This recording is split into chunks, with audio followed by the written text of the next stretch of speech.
Hi. Yeah, no, Hi. we actually are. We are actually streaming It's live. live. It is live. Are we? Oh, good. Okay. Hi, cool. all. Hi. Sorry, no music here. Don't raise your volume. Yeah, sorry. I don't know. Every time I've tried to fix that, right? Because somebody had made that intro to me. And every time I try to add music to it, I still get a content ID match, which isn't a strike or anything, but it means that somebody else actually gets any revenue from these things, which, by the way, is about $1. So it's not like any big deal. It's probably worth it to throw some music on there. But I was trying to, it's the principle, because it's weird because you can download music from YouTube's free audio, right? They say free, Creative Commons audio, and then they still have content ID matches on it, which is that's strange. I don't know how that works, but it's been a while since I've done one of these Steve's Sunday School, and I really didn't even know if I was going to do anymore. It's been a little while. It's been a while, but somebody had actually told me the other day they really liked them and they missed them, and that's what I like to hear. I was like, well, if you liked it, then maybe I'll start doing them again every so often. And just so happens something came across, my field of view, I guess you could say, that I set my eyes on, and that's what we're going to kind of discuss today. I got Cheshire with us, and I have Karma Valley. Oh! she's the angelic one. Oh! I need the devil ears. I'm so not angelic, but thank you for that. She's going to stick around this time too, by the way. I am. No calls from attorneys, but man, I was excited, and I apologize. That was so rude. I'm getting used to this. It's horrible. It was a big deal, so I just had fun watching you walk around. She was so excited. She's like, yes. She did like happy dance. I was, because there was some good info in there, and so I can't share a lot of it, but you know how that goes. So yeah, I appreciate you. Yeah, a lot of that info you can't how it works, Bummer. I wish I could, because it's good shit, but no. All right. Well, some people have said they have an echo, but I don't hear any echo. So it's just one person who says it. So maybe really? it's on. Yeah, I think it's on their end. If it's only one person who says echo, it's usually because. Oh, they said. Oh, okay. It was my fault. Okay. Oh, good. Okay. But I want to make sure audio is important. So, anyways, welcome you guys. I'm going to kind of let's give you guys a brief overview of what kind of happened, and then kind of get you guys' opinion on it, and then kind of discuss what I want to discuss about having these types of evangelical echo chambers. So, long story short, in the Too Long Didn't Read version, we'll call it the Cheshire Goblin Read version, which is only supposed to be like a 5 to 10 minute read that she extends to 3-4 hours. Don't know how you do that. You had a good stream last night, by the way, Chess. Really good stream the other night. Nice. 3.5 hours long. But it was worth it. So I was listening to Mike Winger, who is a pretty well-known apologist on the internet. And again, let me make this very clear: I have nothing against the guy.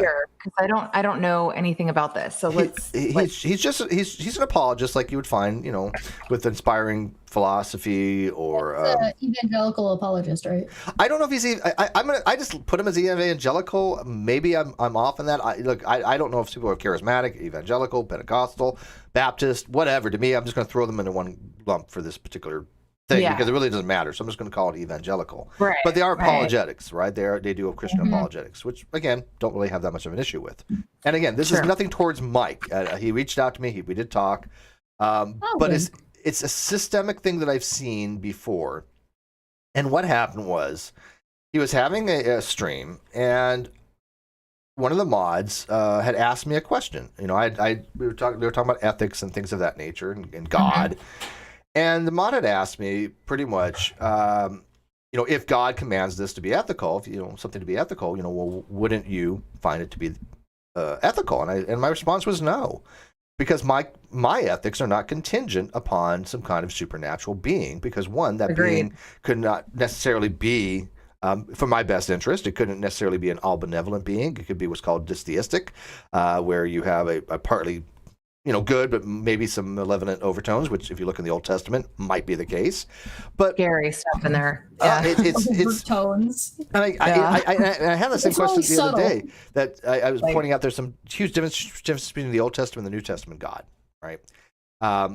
One is a lot more forgiving than the other, it seems. Big difference, yeah. And so I was explaining virtue ethics. I was going to explain virtue ethics. I was like, look, this is where my virtues come from, and my morals come from. And he's like, well, I can't have you corrupting the Christians here or something, is what he said. And he hid me. Now, again, I'm not offended when I get hid. It's like, okay, but one, this is a person that I actually kind of know, and they don't normally hide people. I mean, I do know him well enough to know that Mike doesn't hide people in his chat. And come to find out, he had said, "Hey, look, my mod did what he's supposed to do," and I'm like, "But you don't hide people." He's like, "Well, you weren't hidden. You were only timed out." I was like, "Mike, I was hidden, but if you tell me that I wasn't, I'm going to take your word for it, and we'll go from there." And I even tweeted out, "Look, Mike says I wasn't hidden. I was only timed out.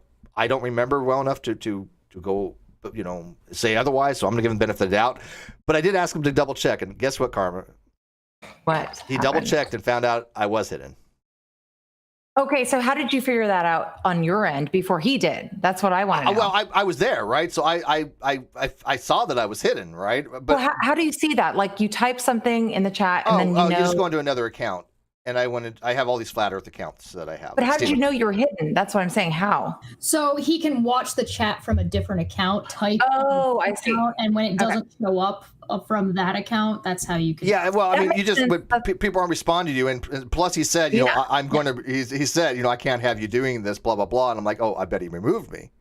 Well, when I was in Unistream and I was just going balls to the wall because what he was saying was ridiculous. This is probably a month or so ago.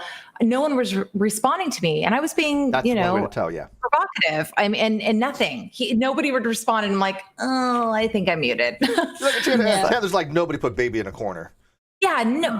Let me say what I want to. Kawasa 5001 said, type. Oh, you got to read it. All right, go ahead. Read it. Go ahead. No, do it over again. Kawasa for 5 said, type. Thanks, Kawasa. So. Oh, that was sweet. Yeah.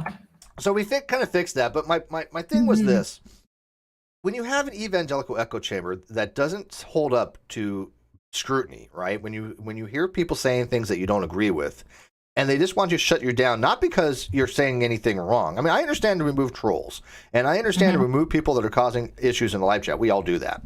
But fair and honest dialogue, we've never shut down. If a person has an honest question, we will address it.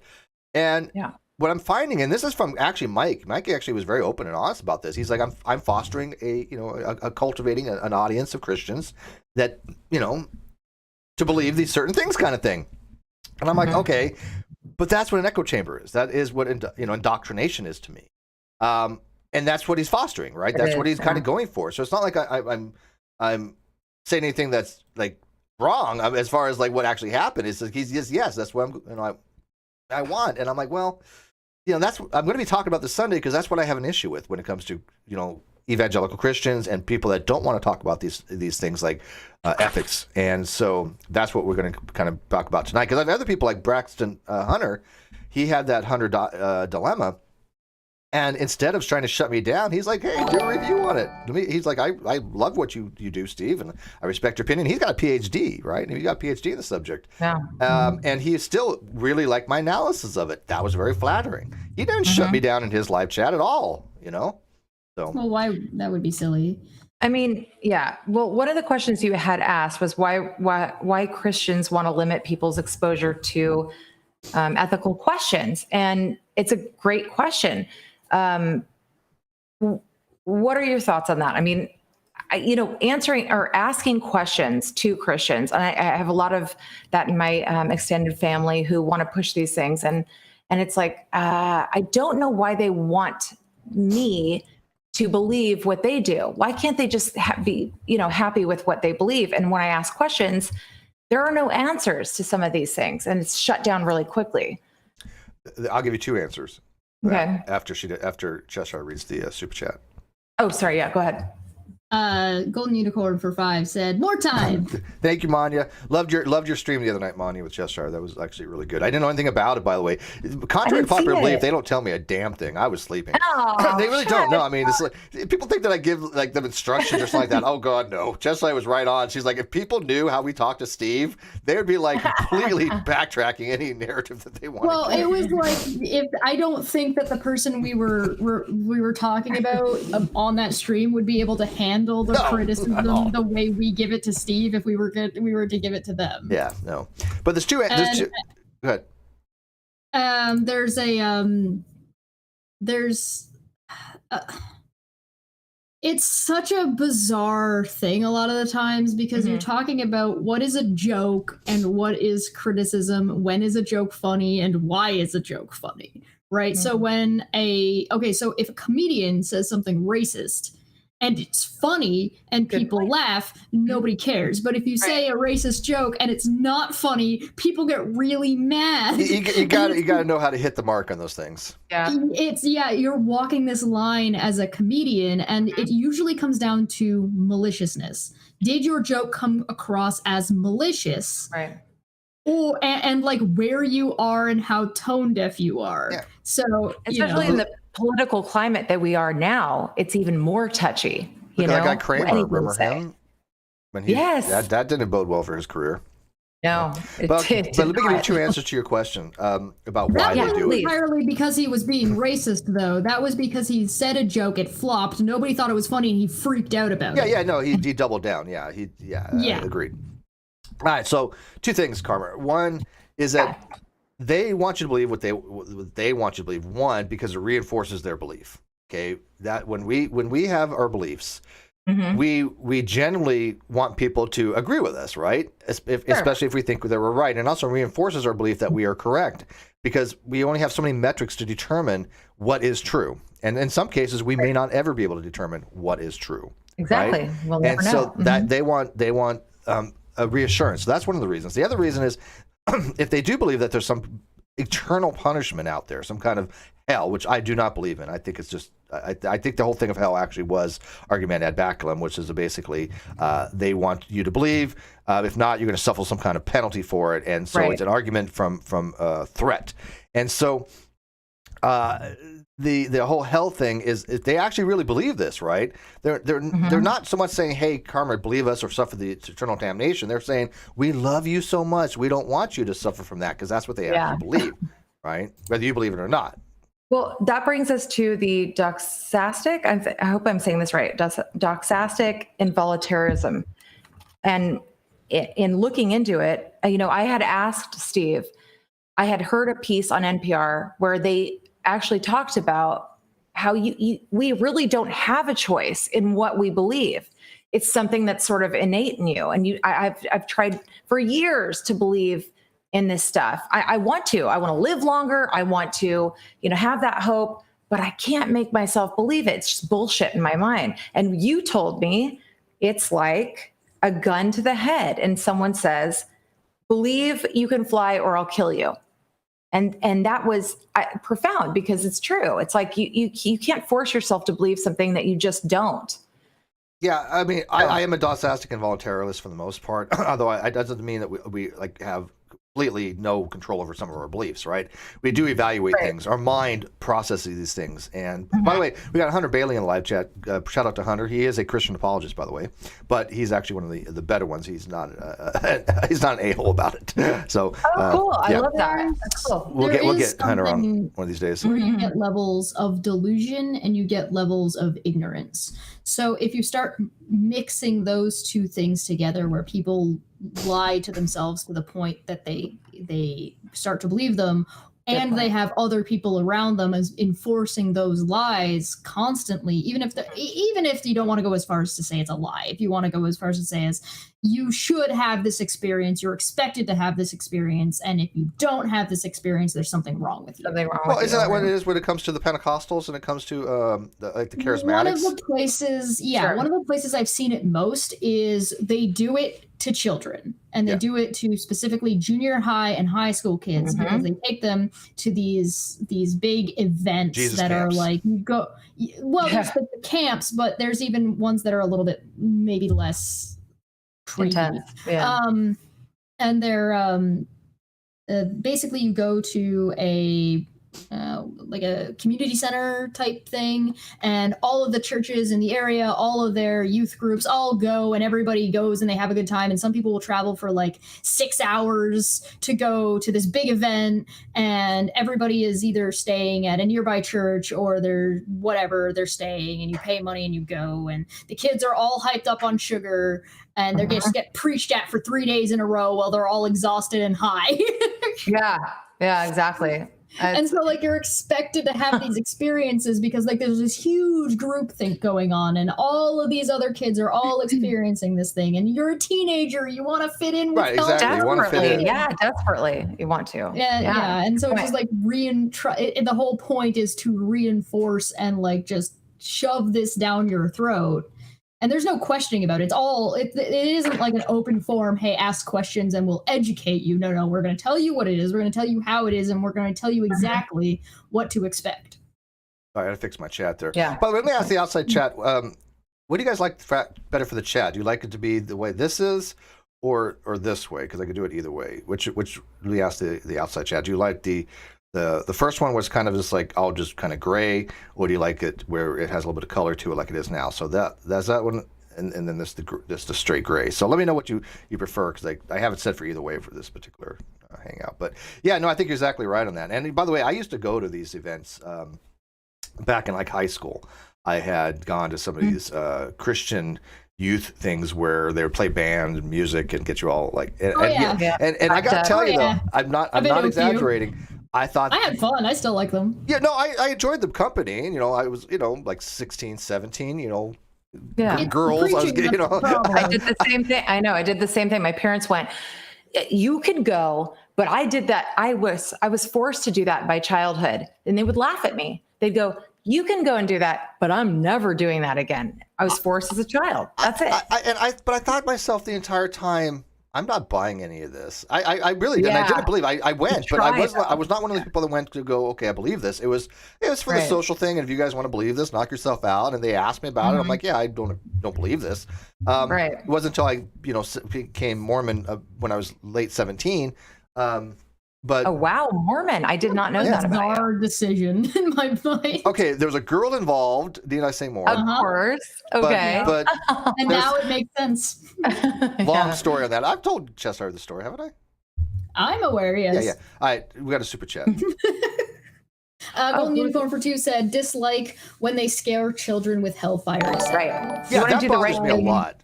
Mm-hmm. Yeah. You want to do the right thing for the right reason. And that's what I tell my in-laws. And as I'm going, I don't want to do it because I'm threatened by eternal hellfire. I want to do the right thing because it's the right thing. Right. And that ties back to exactly what I was. Well, how do you know it's the right thing?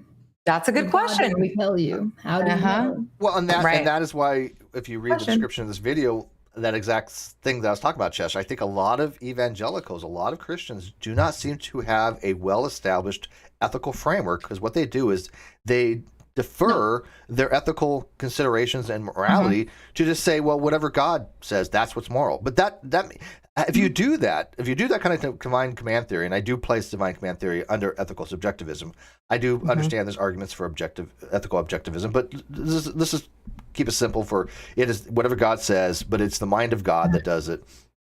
But if you do that, you don't go through your life evaluating ethics. You don't evaluate situations to think, what should you do as far as a normative ethical theory.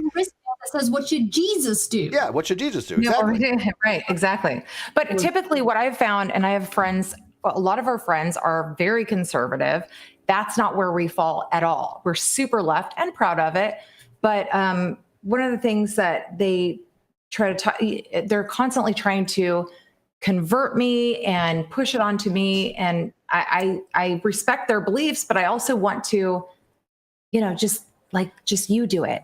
Like, don't push it onto me. And I think that's one of the beliefs is that, or what they're taught is to push it and go out and, Evangelical. Yeah, right. Well, and Jehovah's Witnesses do it, Mormons do it. And it's wrong if you don't. Yeah. Yeah. Well, especially with Jehovah's Witness, right? Because they actually have to clock how many hours they put in doing that witnessing. Yep. Yeah. I went to a boarding school. Go ahead. Mr. Present for 5 says, there is only one truth, quote, the world is small, nasty, and quite complicated, and everyone dies alone, end quote, smiley face. Yeah. You came into the world that way, and we were all atheists coming into this world we're going to have a separate, trigger. Here we go. What have you done? Tell me. We weren't indoctrinated yet. Do you want correction? I'm scared. For another stream? Go ahead. Tell me. She doesn't know what she stepped into, does she? I don't. I'm Isn't she scared as hell. adorable? Is she so adorable? She doesn't even know what the hell she just may have started there. I just know that man-made religion was not. I wasn't indoctrinated by that when I came out of my mother's. Well, you since know it's what? a Steve's Sunday So- School, I will give you reproof and correction on that after the next super chat. Okay, good. We'll talk. Ooh, We'll I'm talk. scared. We'll talk. No, you're okay. Don't worry about it. It's I just hit a really nerve. funny. I'm so sorry. No, Okay. no, you didn't. It's just really funny. It's okay. hilarious. It's really funny. Kawasa for 10 said, when conscripted into the South Korean army, quote, attending religious services, end quote, is a way to avoid Sunday morning duties and get free snacks and soda, ... So every soldier is religious until discharged. You know, Kawasa, you have a good point. Hey, Heather, Yeah. let's put on the back. We'll get back to you. Trust me, we'll get back to you on that because We'll fix you. We'll get you straight. We'll put a pin in there. She's young. She's naive. Give her a break. Okay. I did that. Don't worry. I asked it as a question ages ago. Okay, Same good. thing. Also on one of these streams. Yes. So don't worry about it. I mean, I thank you for that. And I mean, the terminology may not be correct, but the essence of what I'm saying, you get, I know what you mean. guys get it. You know, it's like, we'll get in Right. a second. But I want Okay. what Kawasa said has a good point because in the boot camp, right? In boot camp, which was mine was in Orlando, Florida. And I just joined the church, even though, I wasn't big into it, I guess. But I mean, I was still, kind of religious. But yeah, every Sunday, if you didn't go to church, you end up doing field duty, right? Which is basically cleaning the head, which is the latrine, the bathroom. You clean the barracks. You're doing work. And so if you didn't go to, it was either go to church and get out of field duty or Or be punished. for it. It was really exactly not even fronting. It was a really piss poor system, to be honest with you. sure. Yeah. Right. Hey, with this, an intrigued feline has a question. She's one of your mods. Thoughts on Pascal's wager. And so I'm not familiar. I looked it up really quick, but it does seem to be beyond me as most of these things are. Okay, so Pascal's wager was Blaise Pascal had come up with basically his view was believe what do you got to lose? He's like there's an infinite amount of time after you die, and if you're wrong and you go to hell, you have an eternal punishment versus an eternal reward, right? If you believe correctly, you get eternal reward. If you believe wrong, you get eternal damnation. But people have rightly pointed out that Pascal's wager doesn't work because there's a multitude of different things you can get right or wrong. Different gods out there, and the odds of you getting the right one to get that eternal reward versus the eternal damnation is pretty slim. And so there's no reason epistemically, especially it is fallacious to believe something out of fear of being wrong as far as a punishment, right? It is. Because that is an argument from Baculum, which is what it means from the cudgel. It basically means believe this or you're going to suffer some kind of punishment. That's not a benevolent deity that would do that, right? I don't think that's benevolent being. I don't want to believe in someone that would threaten me with that. So no. And you said earlier you can't. You're a didactic and voluntarist, right? You can't just force yourself to believe. It's not even fair. Right. Actually separate that out.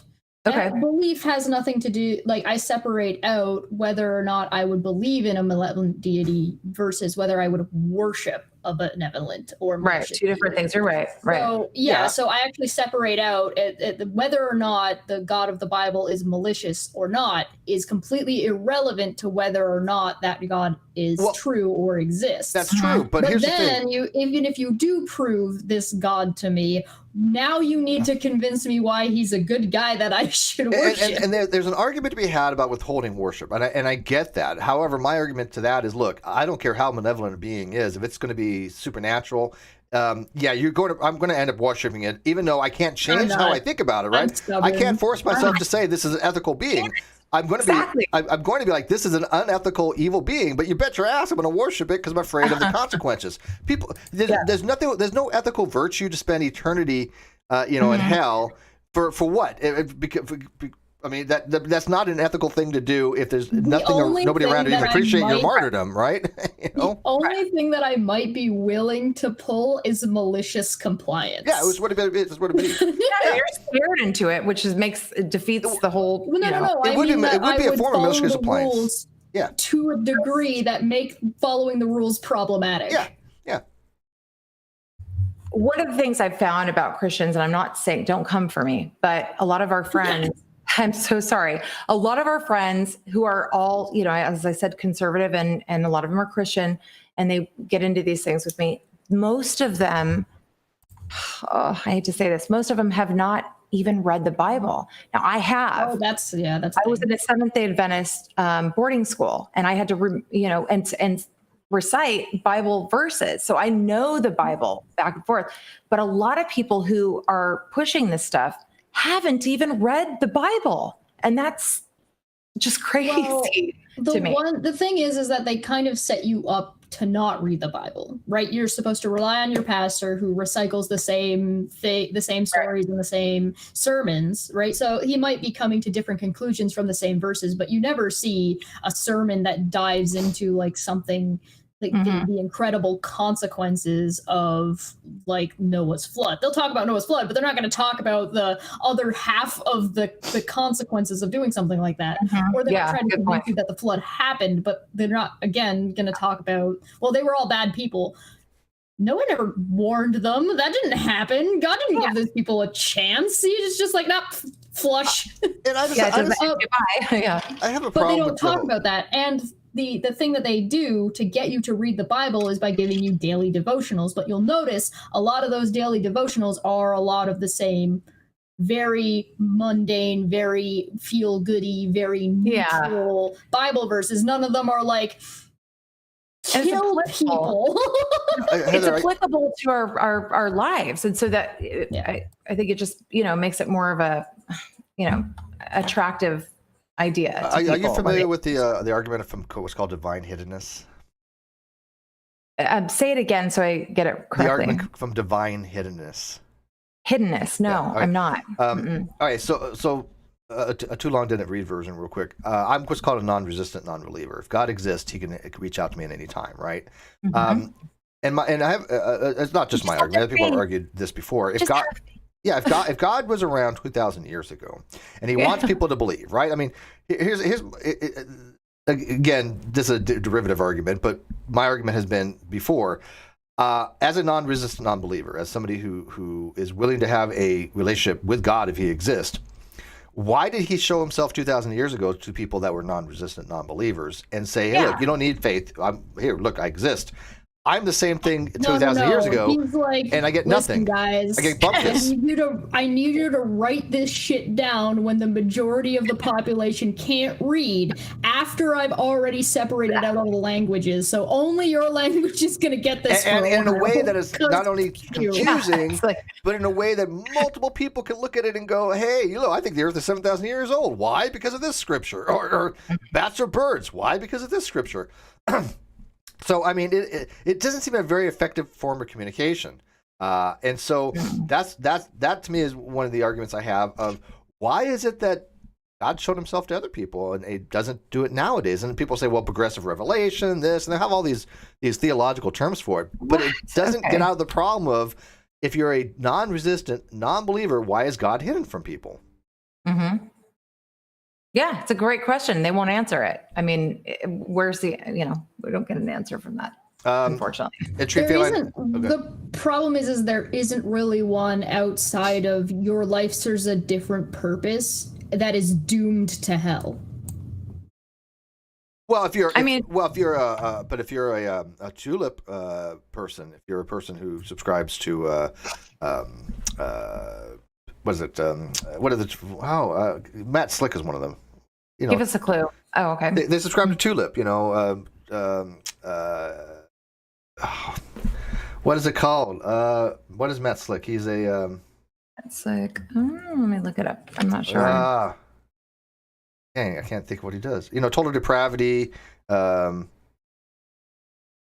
Nihilist? No, I forget what the hell kind of Christian he is. I don't know why. It's just off the top of my mind. Okay, I've looked him up. No.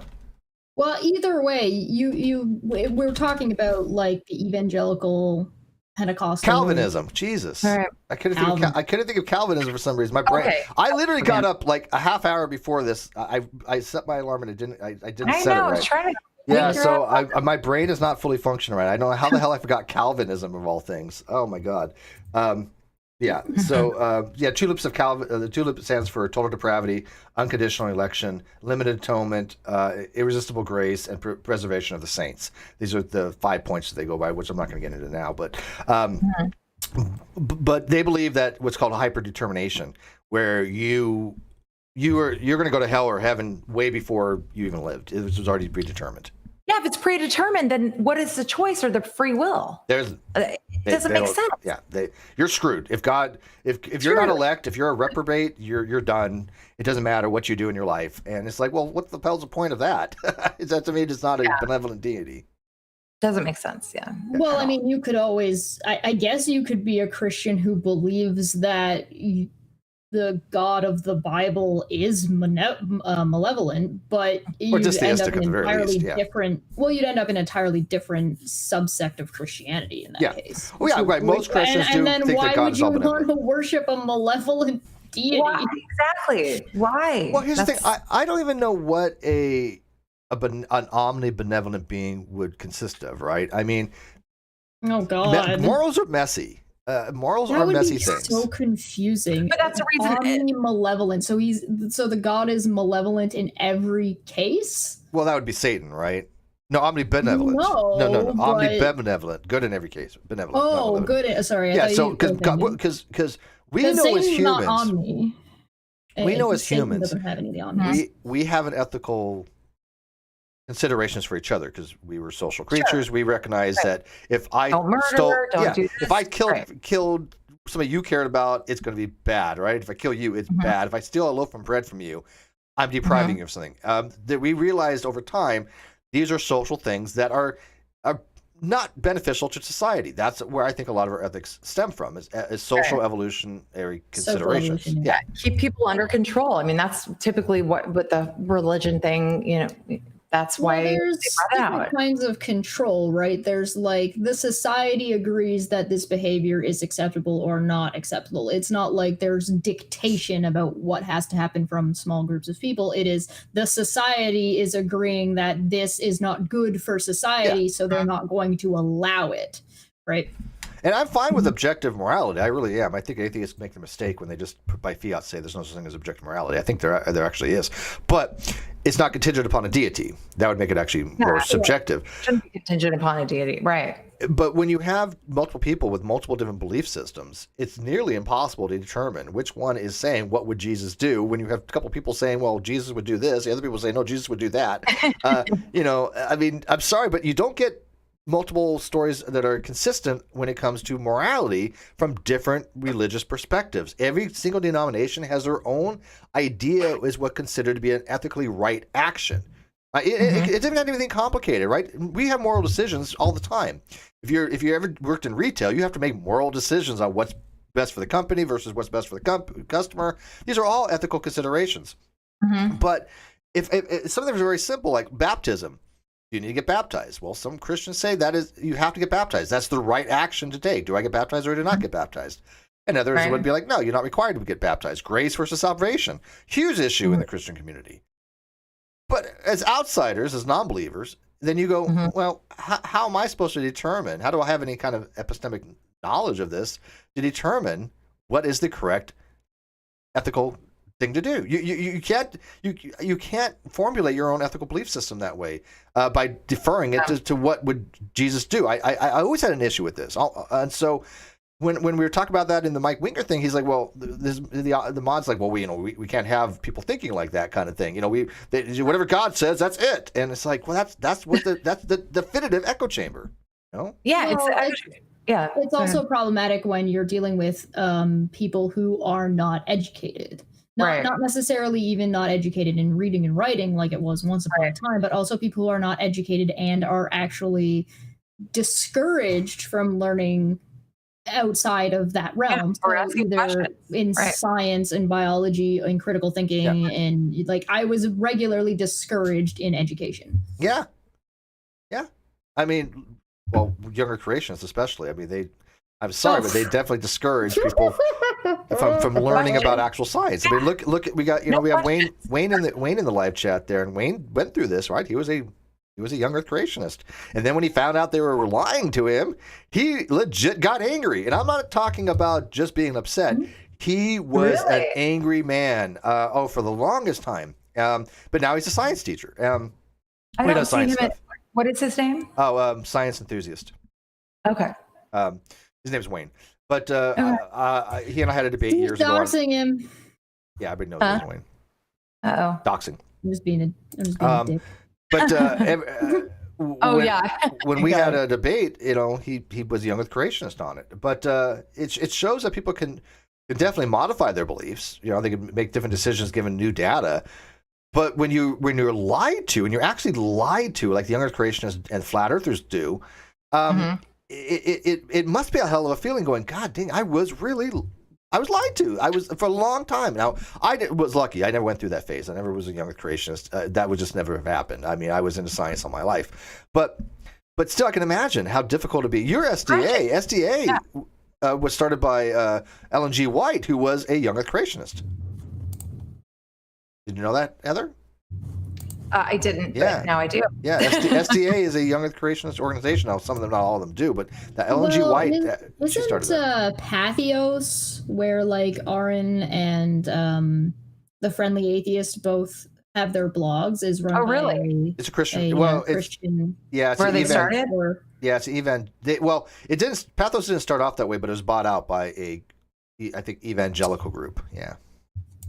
Okay, you guys read this real quick from an intrigued feline. Again, ask Steve about innocence. You will get to understand the error from earlier. Wait. So the back burner stuff. All right. So we're for the baby thing. We're born. All right, or she, whoever. Yeah. She's gender unknown. She's never disclosed. That's fine. We just know she's a feline. That's okay. Or they're feline. No, I don't know. Teach me. Right. I'm willing to. I go by her or she. She did. But you call he too. They don't care. But anyways, so one of the epistemic dispositions towards a proposition is that you believe it, you disbelieve it, or you suspend judgment on it. Okay, and what that means is I think it's true, I think it's false, or I don't have a belief either way on it. That is the. I like to think about it like 3 circles. Okay. And so that's the normative way, right? And I'm not using normative as an ought, as in you ought to think about it that way prescriptively. What I mean is it's just normalized that way. It's just the way, if you ought to use it that way if you want to understand these things, but I'm not trying to be a prescriptivist about it, at least not a hard prescriptivist. But if you believe the proposition to be true, that God exists. Just ignore that bit. Yeah, for the technical people out there, because I have to be hyper careful on this stuff because people twist my words. So a theist believes God exists. The atheist disbelieves God exists, meaning they believe that God does not exist. And the agnostic doesn't have a belief either way. So Graham Oppy wrote a book called Atheism and Agnosticism, and it's part of the Philosophy of Religion series that he has.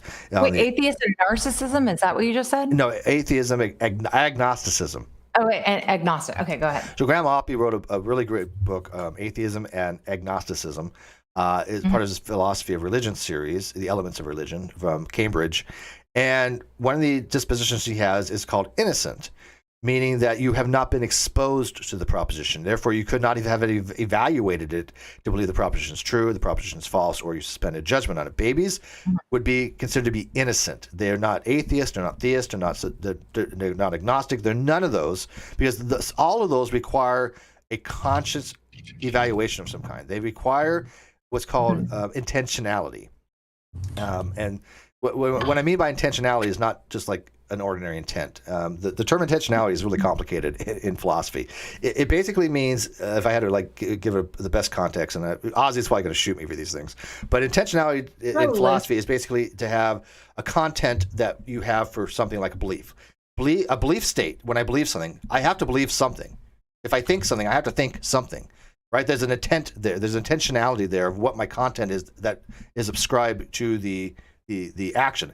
If I will something, it means I'm willing something. There's something else to it. There's something component to that. So that's called intentionality. Like, for example, my cup has no intentionality. I can say, hey, my cup wants to have water in it, or wants to be. Is your cup green? What's it's going green. on there? It's green. Jesus. I can use metaphors like my cup wants to be drank from, right? I mean, but that doesn't mean that it has any intentionality to do it, right? It doesn't have that conscious state. So our conscious state is that we believe something, we disbelieve, or we spend judgment. But in a sense, they don't have any intentionality on that particular proposition because they don't have any disposition to it. They're innocent towards it. I'm going to just parse this down and make this really simple. Okay. When you have a certain level of consciousness and intelligence, you are able to assess a claim or assess information. And so you fall under one of those three headings based on how you interpret that information and what information you have. Yeah. However, if you're unable to make those determinations because you don't have that level of consciousness or intelligence, like a baby does not have the ability to assess the situation, they go into a fourth circle. They do not apply to any of these three. They can't make a decision about theism, they can't make a decision about atheism, and they can't make a decision to be an agnostic. I see what you're saying. Okay, So now I get it. So they do not fall They don't under have those three circles. Right. And even more specifically Exactly. than that, atheism is a descriptor. It's a moniker. It's a form of, that is a label that people assign themselves, right?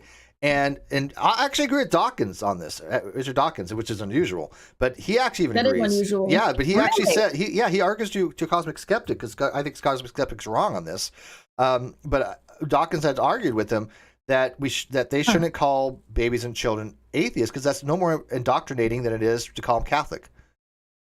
Or call them a specific religion. Now, I'm not talking about a cultural thing. Like, we understand, like, Judaism is also a cultural thing.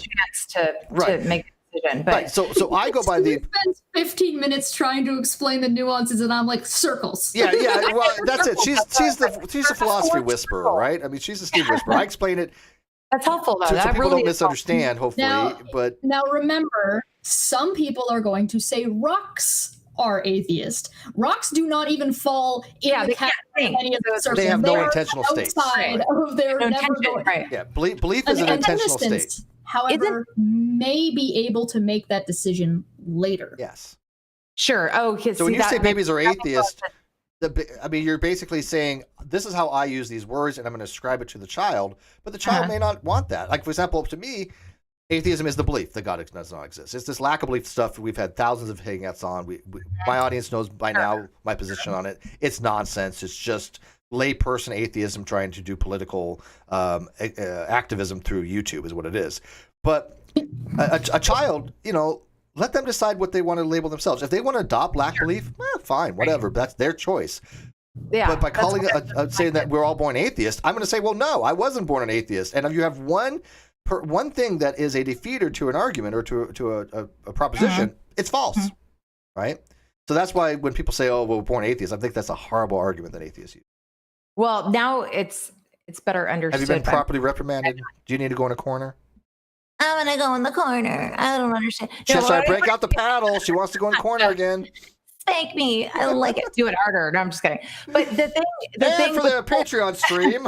Getting a little kinky in here, you guys. Hold on. Fasten your seatbelts. No, with the whole God thing, with people who I just gained 1,000 subs. Thank you. Okay, no, I'm just kidding. I was going to say, go to my OnlyFans. Just kidding. Don't have one. No. But with the whole God thing, people, and from a legal standpoint, in talking to my dad about this stuff, the burden falls on the person who's trying to make that art. Okay, I know I'm scared. Okay, this is just where I'm at now. You guys can teach me whatever. But Steve, stop being so intimidating. I love her. Okay, so I can't say, why is the burden on me to prove that Smurfs don't exist? Why? I don't want to prove a negative. How can I? Right. Okay, go ahead. This is why I love you so much, because you're like the baby atheist that comes and got big bad Steve going, let me fix you. And you're wanting to be, you want to learn. There's nothing better than that. I love that. All right. Yeah. So let me explain why that's a bunch of crock. Do you want me to give? Really? Yeah. I'll explain it. Then just give a quick example, and then Steve can break it down. Okay. Whatever you guys go first, do. that's fine. Chesh is with the circles. Okay, just don't do circles. She gets things demonetized with circles. Long story. But she's got a channel shut down by drawing circles because people like it's boobs. What? It's like, no, it's circles. Yeah. Oh my God. True story. Okay. Yeah, but go ahead. Wow. Just wow. So essentially, your basic question is that you want to know why, like, what's your question exactly? Like, why do I have to prove a negative? I mean, who says you do? There's fairies, there's Smurfs, there's all these things. They should have to prove that to me that they exist. Why am I having to prove, that God doesn't exist? Who says that? It's ridiculous. Right. Well, all Christians, they go, well, will you prove that it doesn't exist? Prove that God doesn't exist. No, I don't have to. You have to. Okay. Stop. Let me go. Okay. It's my turn. You said I could go first. Yeah, go. Thanks. Okay, so what's happening here is a conflation between knowledge and belief. You might not know that Smurfs exist or not. Mm-hmm. And they might not know that Smurfs exist or not. But they're saying that they believe that Smurfs do. And they're saying, hey, I believe Smurfs exist and so do you. And you're saying, well, why should I believe that Smurfs exist? Because I don't. And they're like, well, now you should prove to me why you don't believe Smurfs exist. Right. You don't have to prove that Smurfs don't exist. You just have to explain why you don't believe they do. And that's only if you're choosing to have the conversation, because you don't owe anybody an explanation as to why you don't do or do not believe something, unless you're, trying to have the conversation, which I'm explaining this from a point of view, assuming you want to have the conversation. Yeah. Okay, so let me make it 10 times more complicated. Explain why you don't believe Smurfs exist. Yeah, you have an onus for that if you're entering in the conversation. And it really isn't that difficult. It's not something that you need to be concerned about or afraid of, because the more you can explain and the better you can explain is the more you're going to be able to add to the conversation. Because if you can't explain or don't want to explain, why are you there? Yeah, exactly. Why are you talking to it? So, I get it. So let's see, maybe all right, so I'm going to take what she just said, which is absolutely true, and I'm going to make it 10 times more complicated for you, Heather. Oh, fuck. All right. I'm gonna go get some more your father being a lawyer, put some booze in it. The legal terminology is called onus probandi, and it's broken down into two main forms for the legalese. Now you got to remember, words are used differently in different domains of discourse. In legal jargon, the burden of proof is not what it means in philosophy or epistemology. He's talking about what's called a burden of production or a burden of persuasion. Those are different burdens that you have in legalese, where a burden of production is what do you need to bring something to court? What do you need to bring a complaint? What do you need to file charges? Have you met the burden to even file charges against something, right? Right. Then, after you've met that burden, you have what's called the burden of persuasion to get up and explain to a jury or judge why you think somebody did something, right? So that's the burden of persuasion. You have an onus there. Now, the American system is set up where we find that what's called judicial errors, we know that they exist.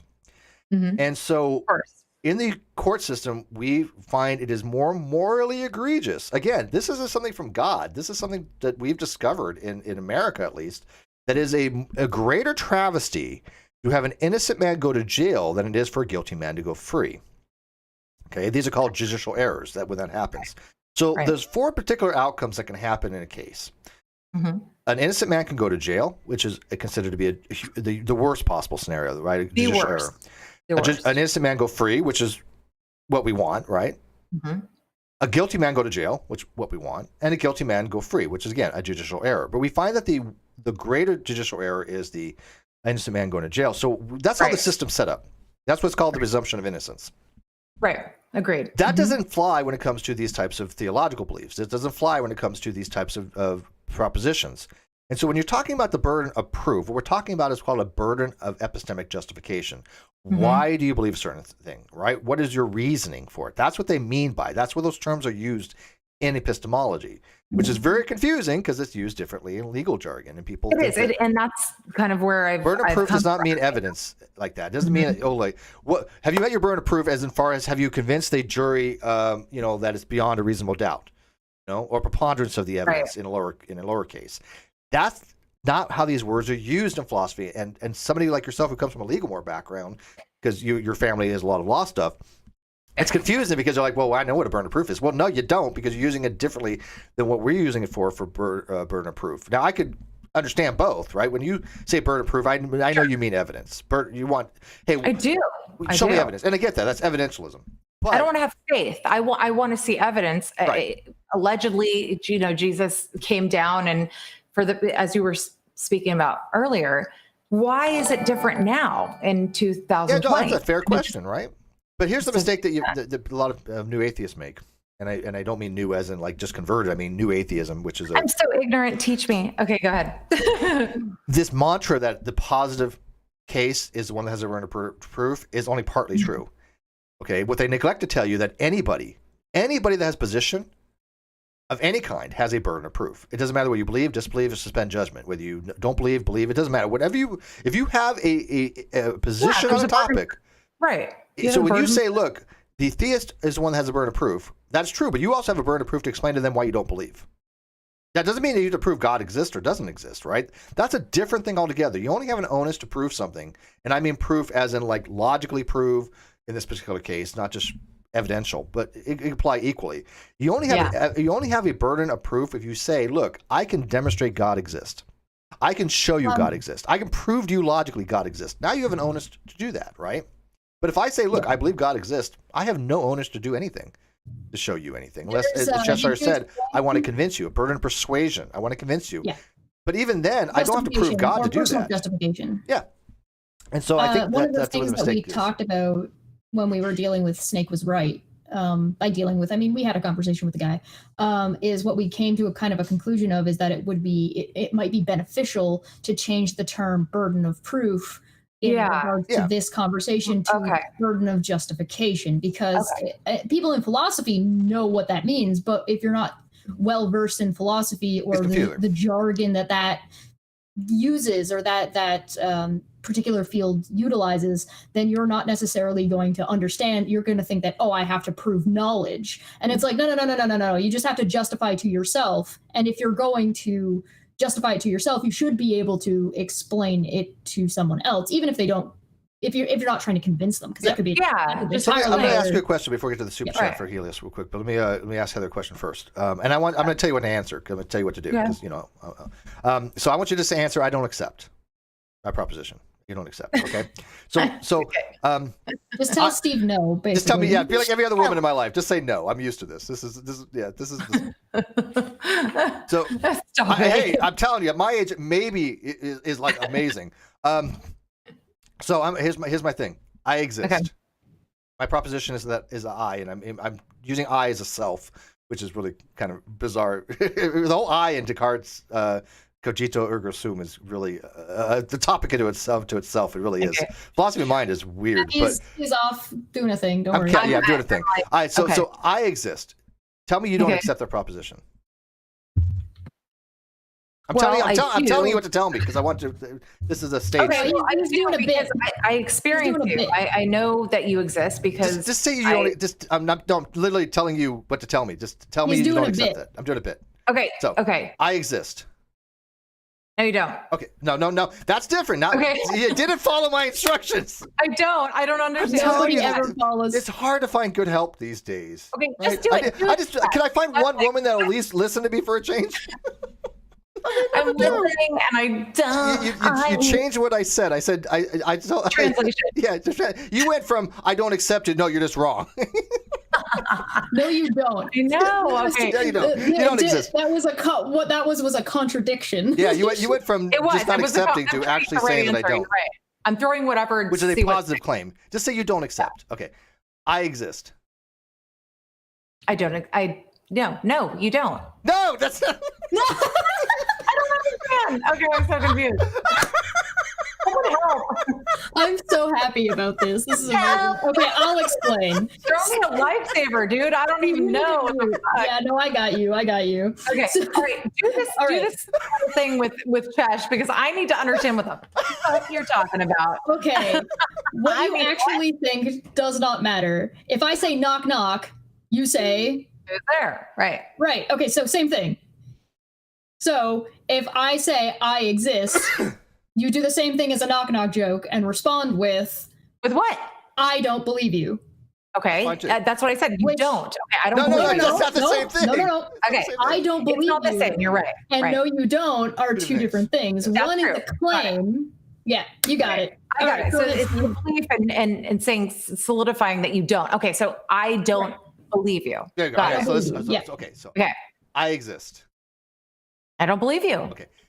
Now, do you think now role plays over here, but do you think that it'd be rational for somebody to say to you that that they don't accept that you exist? Because I'm going to be asking you, what are the reasons why you don't accept that I exist? Because as a condition of rationality, unless you're a solipsist, then you believe that other minds exist. You believe that other people do exist. So for you to say, "Hey, I don't accept that proposition," I want to have reasons for that from But you. that's right? provable. The No, God it's thing, not. No, it's not.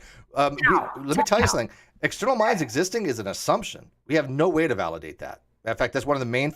There's a lot of problems in philosophy of mind, and one of them is the condition of solipsism. Because, for one, if solipsism is true, there can only be one. I made a meme of that ages ago. There can only be one solipsist. Matter of fact, there's a funny joke where I think it was John Cyril had been. He talked to some college professor, because there's really no philosophers that are actual solipsists out there. So I have never found a solipsist. But I guess he related a story. He supposedly found one philosopher that claimed to be a solipsist, and then the solipsists had told them that they were surprised there weren't more out there. And it's like, wait a minute, no, if solipsism is true, it's only one. Well, explain It's a philosophy that. joke, but whatever. Okay, so no. That's explaining solipsism. Solipsism is, how do you not know you're a brain in a vat? Yeah, I mean, you experience something, right, Heather? You have what's called qualia. You have sense data. It's already going to make it more complicated. Well, it's important, though. It is really important, because the philosophy of mind is one of the most difficult It's been things. 20 years since I took philosophy by the Yeah, by. she has a philosophy background. I'm trying to take it slow, and Steve's just like, let me puke all of this information. I know. I like things over and done at my age, right? So okay, so Heather. I've been there. It's okay. I've been in your seat. Your ways. I know. I mean, it's been a long time. Theology Okay, but was you my have a main- consciousness, right? Would you agree? I have a what? Consciousness. Yeah, I do. Okay. Yes. That's something you could know. That's something that is internalized. You know that you have a consciousness. I don't know that. I never could know that. It is epistemically off limits to me. Right. Okay. Now there is something called argument from analogy, which is flawed, by the way. And argument from analogy is flawed because if I say, "Hey, look, I know I exist," and therefore, if I experience something, if I hit my hand on something and I experience pain, then it makes sense by analogy that Cheshire hits her hand, she feels pain, right? That seems like a logical argument, isn't it? Sure. It's not. It's a bad argument. All right. Well, you're And let going me to tell you explain why. that. It's a bad I argument. don't know that she was hurt. It's a bad argument because in order to have that kind of argument, I have to have at least a possible way to validate it, to say if that's the case or not. For example, if I say by analogy this is the case, if I hear something outside, hey, my next door neighbor's mowing the lawn or something. And look, I have an abducted argument that I've experienced people mowing lawns. I have to have the ability to go outside and see if somebody's mowing the lawn or not. I have to have at least the potential for it to make that analogy. But the problem with the argument from analogy is I can never, ever know or experience if Cheshire does feel anything. So the analogy doesn't work because there's no potential for me to ever to go verify that in any way possible. I'm not talking about verificationism. It uses a lot of assumptions. Yeah. Right. So not only does he have to assume that I am conscious, that I exist, that I'm real, that I am capable of feeling pain, that I have limbs, and that there's a whole list of things because he can't possibly know that because he's not me. So it's an assumption. Well, I assume external minds exist. An empathetic kind of way. Like I've hurt myself. So here's I understand what it feels like to hurt yourself. Right. It's reasonable from the standpoint of you have to live your life. You have to make these assumptions to be able to exist in society, to be able to be realistic, but that doesn't necessarily make it logical, but they're assumptions by necessity. Yeah. There's no way to justify that non-inferentially, it's called. Right. Okay. So you have to, if you open your door to your house, you're making the assumption that that door is going to open to your house when you open it, but you can't know or justify Yes. that if I were to ask you, if you open that door, will it open to your house? You don't know that, not without making assumptions. And once you build a framework, you could actually have, unless you're, again, if you're a what's called a skeptic, you can build a thing for knowledge. I can actually know that the door opens because I can go verify that. I have a way to verify that, and I can justify that, right? So I can have knowledge of that. I cannot have knowledge that you are an external mind as exist, because I can never justify it inferentially or non-inferentially. There's no way to determine any way for me to justify external minds exist. So I take it what's called a properly basic belief. It's just a what's called a non-dosastic or non-inferential. Dostoevsky's position is, I believe that you exist, but it's not justified. I can't justify it. Okay, whatever. This is the big thing that presuppositional argumentation gets into. They're like, oh, well, you can't justify something, therefore God. You can't right. You need God to, but that's already a presupposition. So when you get into solipsism says you can't even know that what you can't justify that what is happening to you is actually even happening real, to you. right? Yeah, and I think I don't think, like I said, no actual philosopher takes solipsism seriously. Now there are lesser forms of solipsism. It's because it breaks. It just breaks down at that point, and you spin in circles and go nowhere. I mean, and again, we're talking about hard solipsism here. Soft solipsism, I think we all kind of tend to. That's why I call it. That's why I say never go full solipsism, because you've just entered a world of like. I am fine with soft solipsism. I mean, I cannot. I'm never going to say, hey, look, Heather exists as an independent conscious agent.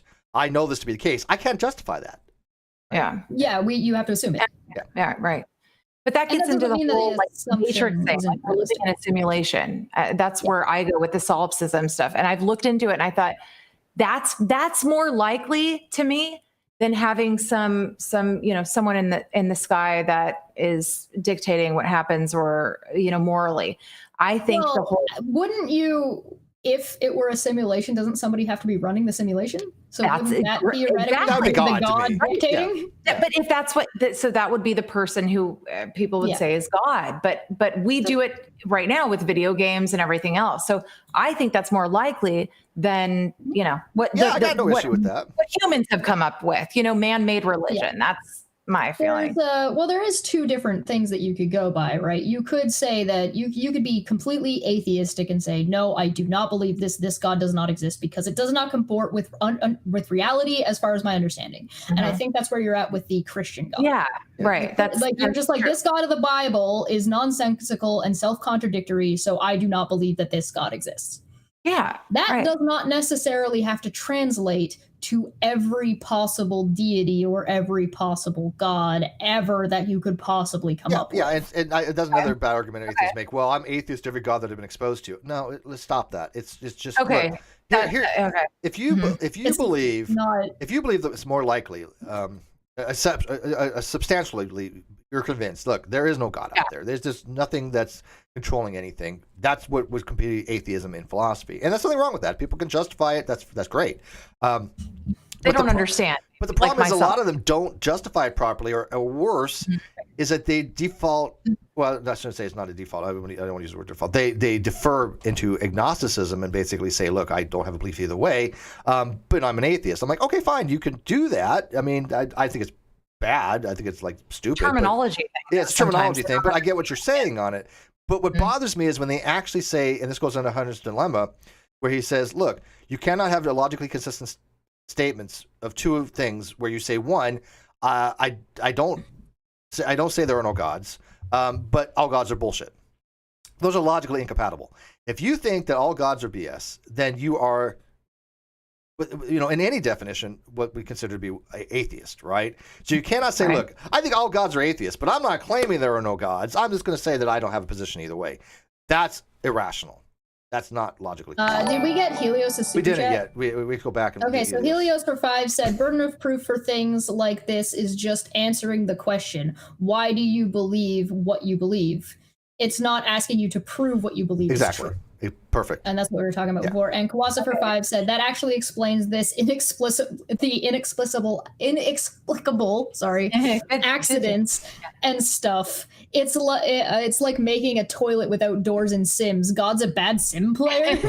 That's funny. Well, again, we're making it. The thing with that is we're making analogies, but there has to be a way to see if that's actually the case, and we can't at the moment. So I don't like those kind of analogies. There is something called simulation theory, but that's completely different. It has like I think well, the simulation theory has three three axioms to it, and they argue that all three axioms cannot all be true at the same time. And I don't remember the three axioms specifically. I was going to ask, what are the three? Okay. I don't remember. Okay, but that's basically what it is. Just to go back to the babies thing, there's more than one criteria to be an atheist or an agnostic or a theist. So a lot of atheists, there are people that will argue. I don't even want to say they're just atheists, because I mean you could apply the argument in any direction with the way they're using it, which is why it's not very effective.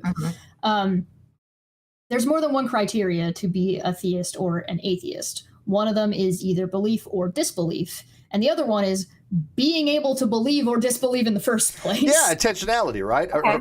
Exactly. Intentionality, You have to have, belief And so, is an intentional state, because there has to be something to be believed in. Rocks don't have that ability.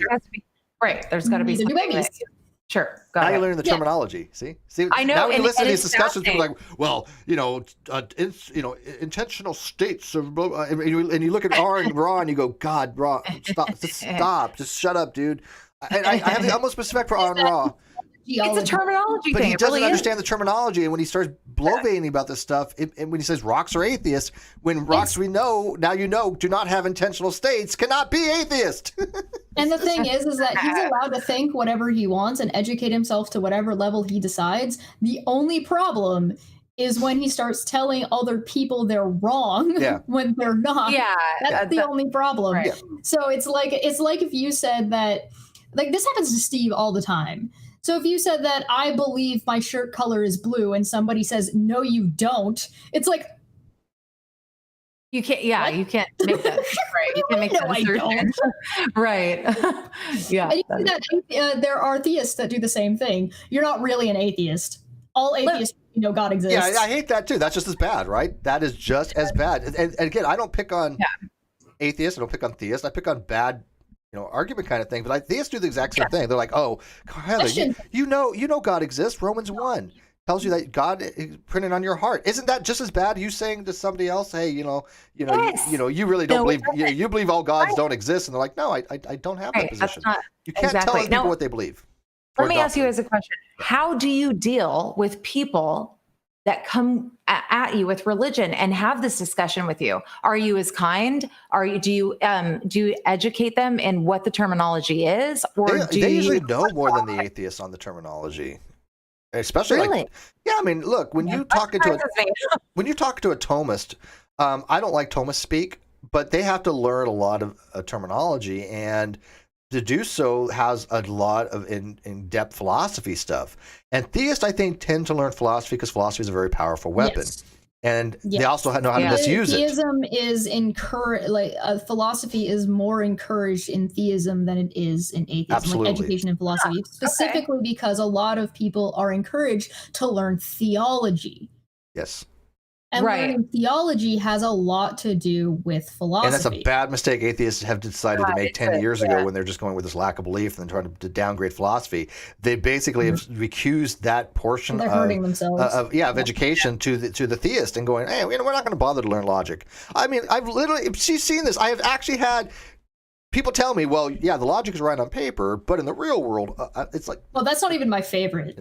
That's not even my favorite. My favorite one that people tell Steve is when an atheist tells Steve that we're not talking about philosophy, we're talking about religion. Yeah, or worse, we're not talking about philosophy, we're talking about atheism, and I'm like, oh, God. Well, how about your argument earlier or a couple days ago with science and philosophy or religion? The stream we're having about that.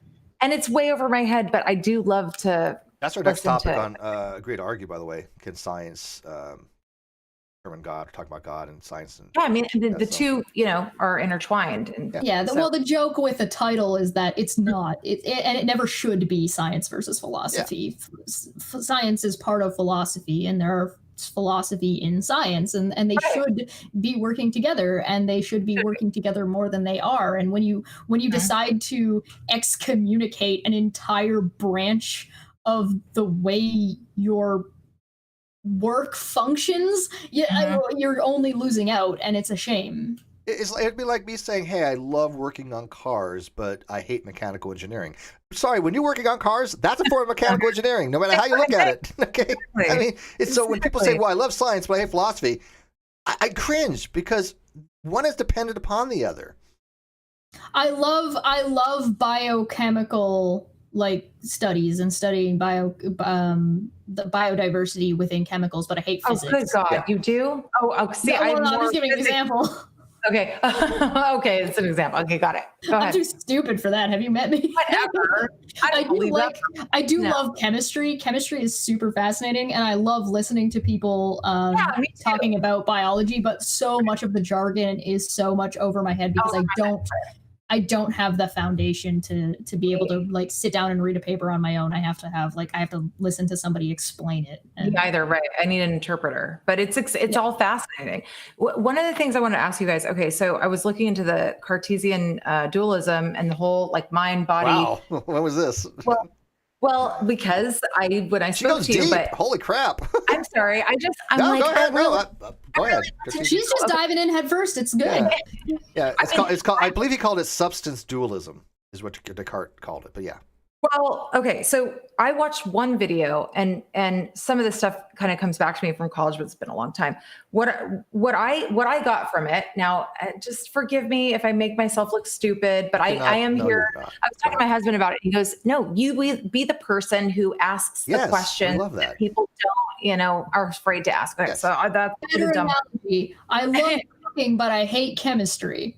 I listen all that shit. I love the whole science. I believe in science. But to go deep into it, no, don't understand it. All right. So this subject, the mind and body are separate. That's the whole premise. But yes, for dualism. What I have gotten from it, and correct me if I'm wrong or explain it to me, is we have our physical brain, our body physically, and then our mind is a separate thing. So I see it as three different things, right? So Descartes, consciousness being separated from the brain. Descartes thought it was three different substances, three different things. He had the body, the mind, and then God. Okay. Right. Okay. So he believed God, and there's a whole things on Descartes' view because he thought that God could not lead people astray, therefore they couldn't be like Descartes' demon. But he treated the mind and body of two very distinctive substances. He called them substances. But that's a terminological thing. It doesn't mean the mind is comprised of atoms. He just says there's one substance that is physical. There's one substance that is mental. We call that the consciousness. Right. The mind body problem is that it's actually a twofold problem. Is that one, if I experience pain, how does that physical pain manifest into a form of qualia, into a form of sense data that I experience? How does that mechanism work, right? Because as you said at the beginning, you know that you exist, right? You have a consciousness. That's all I know. I don't know if anyone else. So how does that physical pain from an external world translate to an internalized thing? Because your internalization is that you exist. The other thing is how a non physical thing, a consciousness that has no physicality to it, right? It's a mental state or mental status. Right. How does that convert to something that has an actual change in reality, right? And we're not talking about speech act theory where you can speak something and a change occurs in reality. It's called a commissive. If I say now, I pronounce you man. If I'm a priest, I say I pronounce you man and wife. I've changed reality.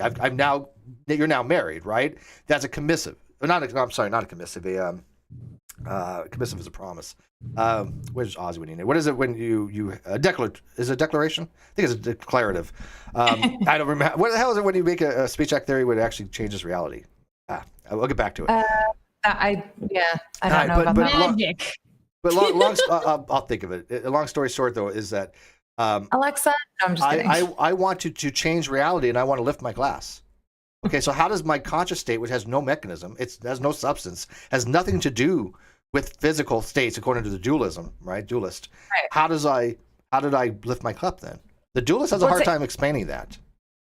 Yeah, that's for where Cartesian dualist. Yeah. the mind is telling the physical brain, and I guess you could argue that the mind is sort of our soul, if that people want to look at it that way. So that is dictating to the brain, the physical brain, and the physical brain is then telling the body what to do. That's how I don't know. Tell me. Yeah, I think Descartes thought that. So that's a question for biology, because biology kind of goes a little bit of both ways. You're more than the sum of your parts, kind of a question, because your brain processes because your body processes, and your body processes because your brain processes. They're intertwined. They're intertwined, right? Sure. Yeah. So your brain needs the processes of your body, and your body. So your body is sending information to your brain, and your brain is basically computing that information and informing the body what to do. But at the same time, there are cells in your body that operate independently.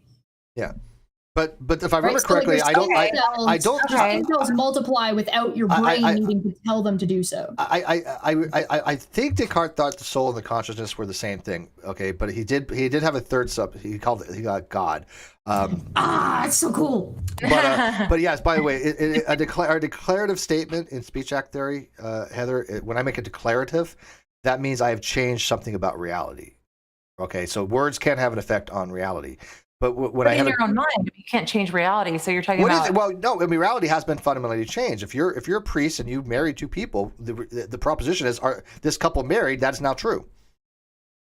A fact of the matter of reality has been changed. Okay, I got you. Yeah. Right. Well, again, we lay everything back to propositions, makes things so much easier to understand stuff. If the proposition that true, actually helps me. Right. Is what's the truth maker that makes that proposition true? Is there is what's called an instantiation of something that exists, such that you are married. What made you guys married is a priest said, "Hey, I now pronounce you man and wife." That was a declarative speech act theory. But I think it's that the idea sounds more like extreme and bigger than the reality of the situation. But it does explain consciousness, how a thought gets manifested into an action. That's one of the most biggest unsolved mysteries of all time.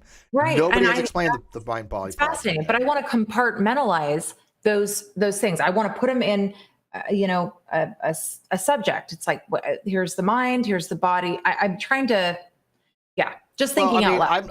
I'm not a substance dualist. I'm not a dualist. There's a huge discussion that's gone on about whether or not your consciousness is part of your body or not, and where it exists in your body if it does. Especially if your brain and your body are intertwined. Are you just your brain and your body, or is your consciousness, because it's part of electrical signals, actually energy? And right. And well, do you know where Descartes thought the soul resided? You could go forever.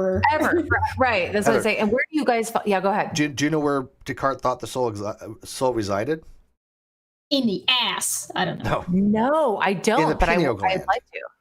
Shut the. And the reason why he thought that, this is interesting history. The brain has symmetry. It's a man. To it. Of course, he said that. He's a not the man. penis gland, the pineal gland. Oh my God. The mind has symmetry, or the brain has symmetry to it, right? My mind is. I think that a lot of men's consciousness is in their dick. It is. I've never dated one, so I don't know. I don't know much about men. But you are. You don't need to date them to figure that out. I just know myself, right? I don't. But, so, but the pineal gland is a single object in the brain, and so there's no symmetry to it. And so Descartes tried to do like a reductionism approach, and say, okay, if the soul exists somewhere, or the mind exists, the consciousness exists somewhere, it would exist there, and then kind of manifest out. But then again, he didn't believe that there was a manifestation of the consciousness. It has no spatiality to it, right? The mind doesn't have a spatial temporal thing at all in Descartes' view, from what I remember. So, don't feel bad. Steve pronounces that word pineal. I don't think he quite. Pineal gland. That's right. That's why I say pineal gland. It's not pineal gland. Pineal. I assumed I shouldn't have, what they say about that. So I don't know. It's pine. P-I-N. Oh, is it Pineal? really? Pineal?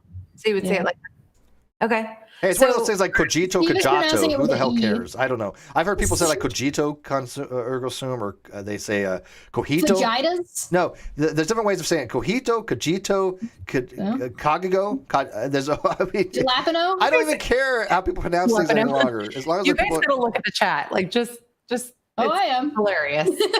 I'm watching.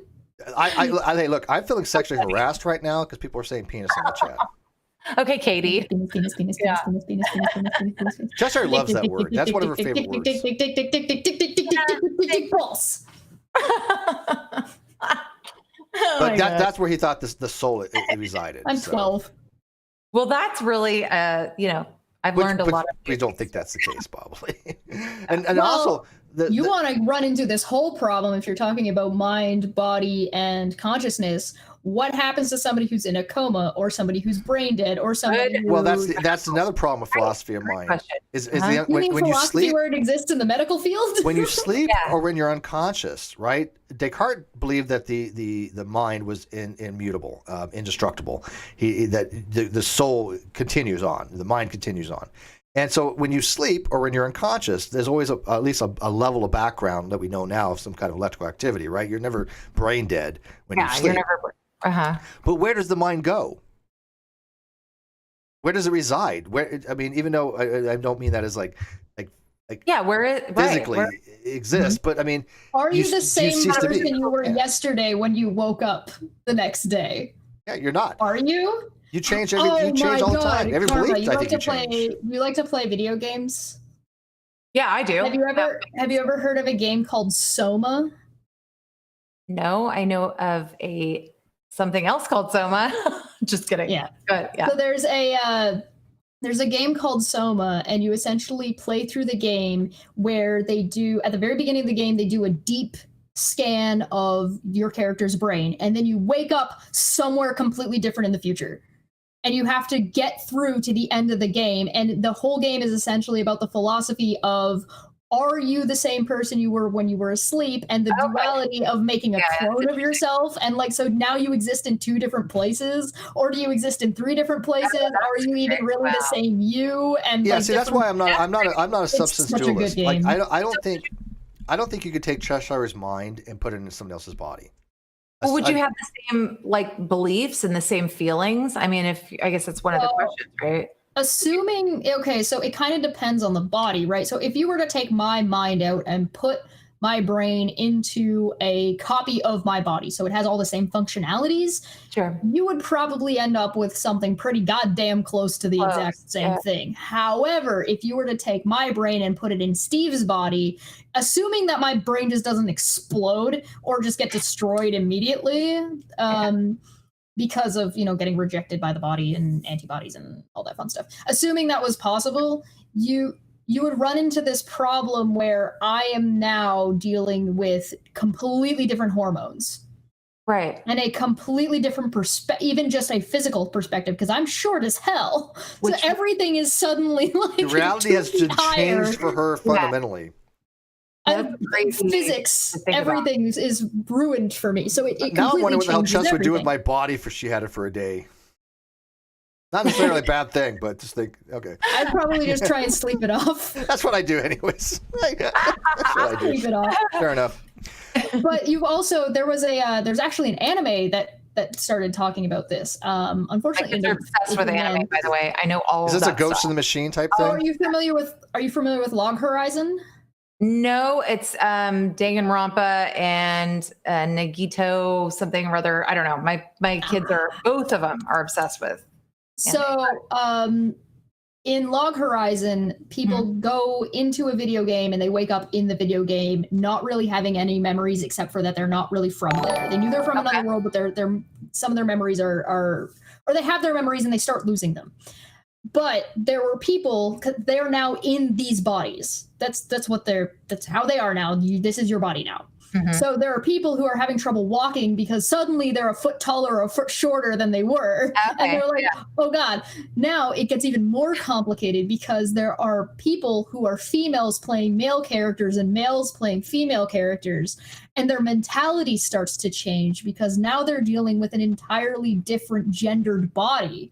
Okay, that's And so the way they view the world and the way they're behaving starts to like the body starts to forcibly change the mind's perspective. Yeah. Well, but here's the thing on that: we are influenced. We're heavily influenced by these factors. So what is it makes us us? If we're influenced by, again, that goes by the mind-body problem of how the external things influence the consciousness. Right, because there should be no connectivity there. We don't even understand the mechanism for that. But as you pointed out, the mind, if that changes, if the biochemistry of the mind changes, our beliefs change, our actions change, our way we. If I was suddenly to go into Cheshire's body and be this diminutive, goblin type thing that's 4'10" and looking at by this height perspective, and I just see ass everywhere, because I'm at that eye level, it's gonna be disconcerting. My whole perception of reality might, and again, even with hormones, might completely be a different person.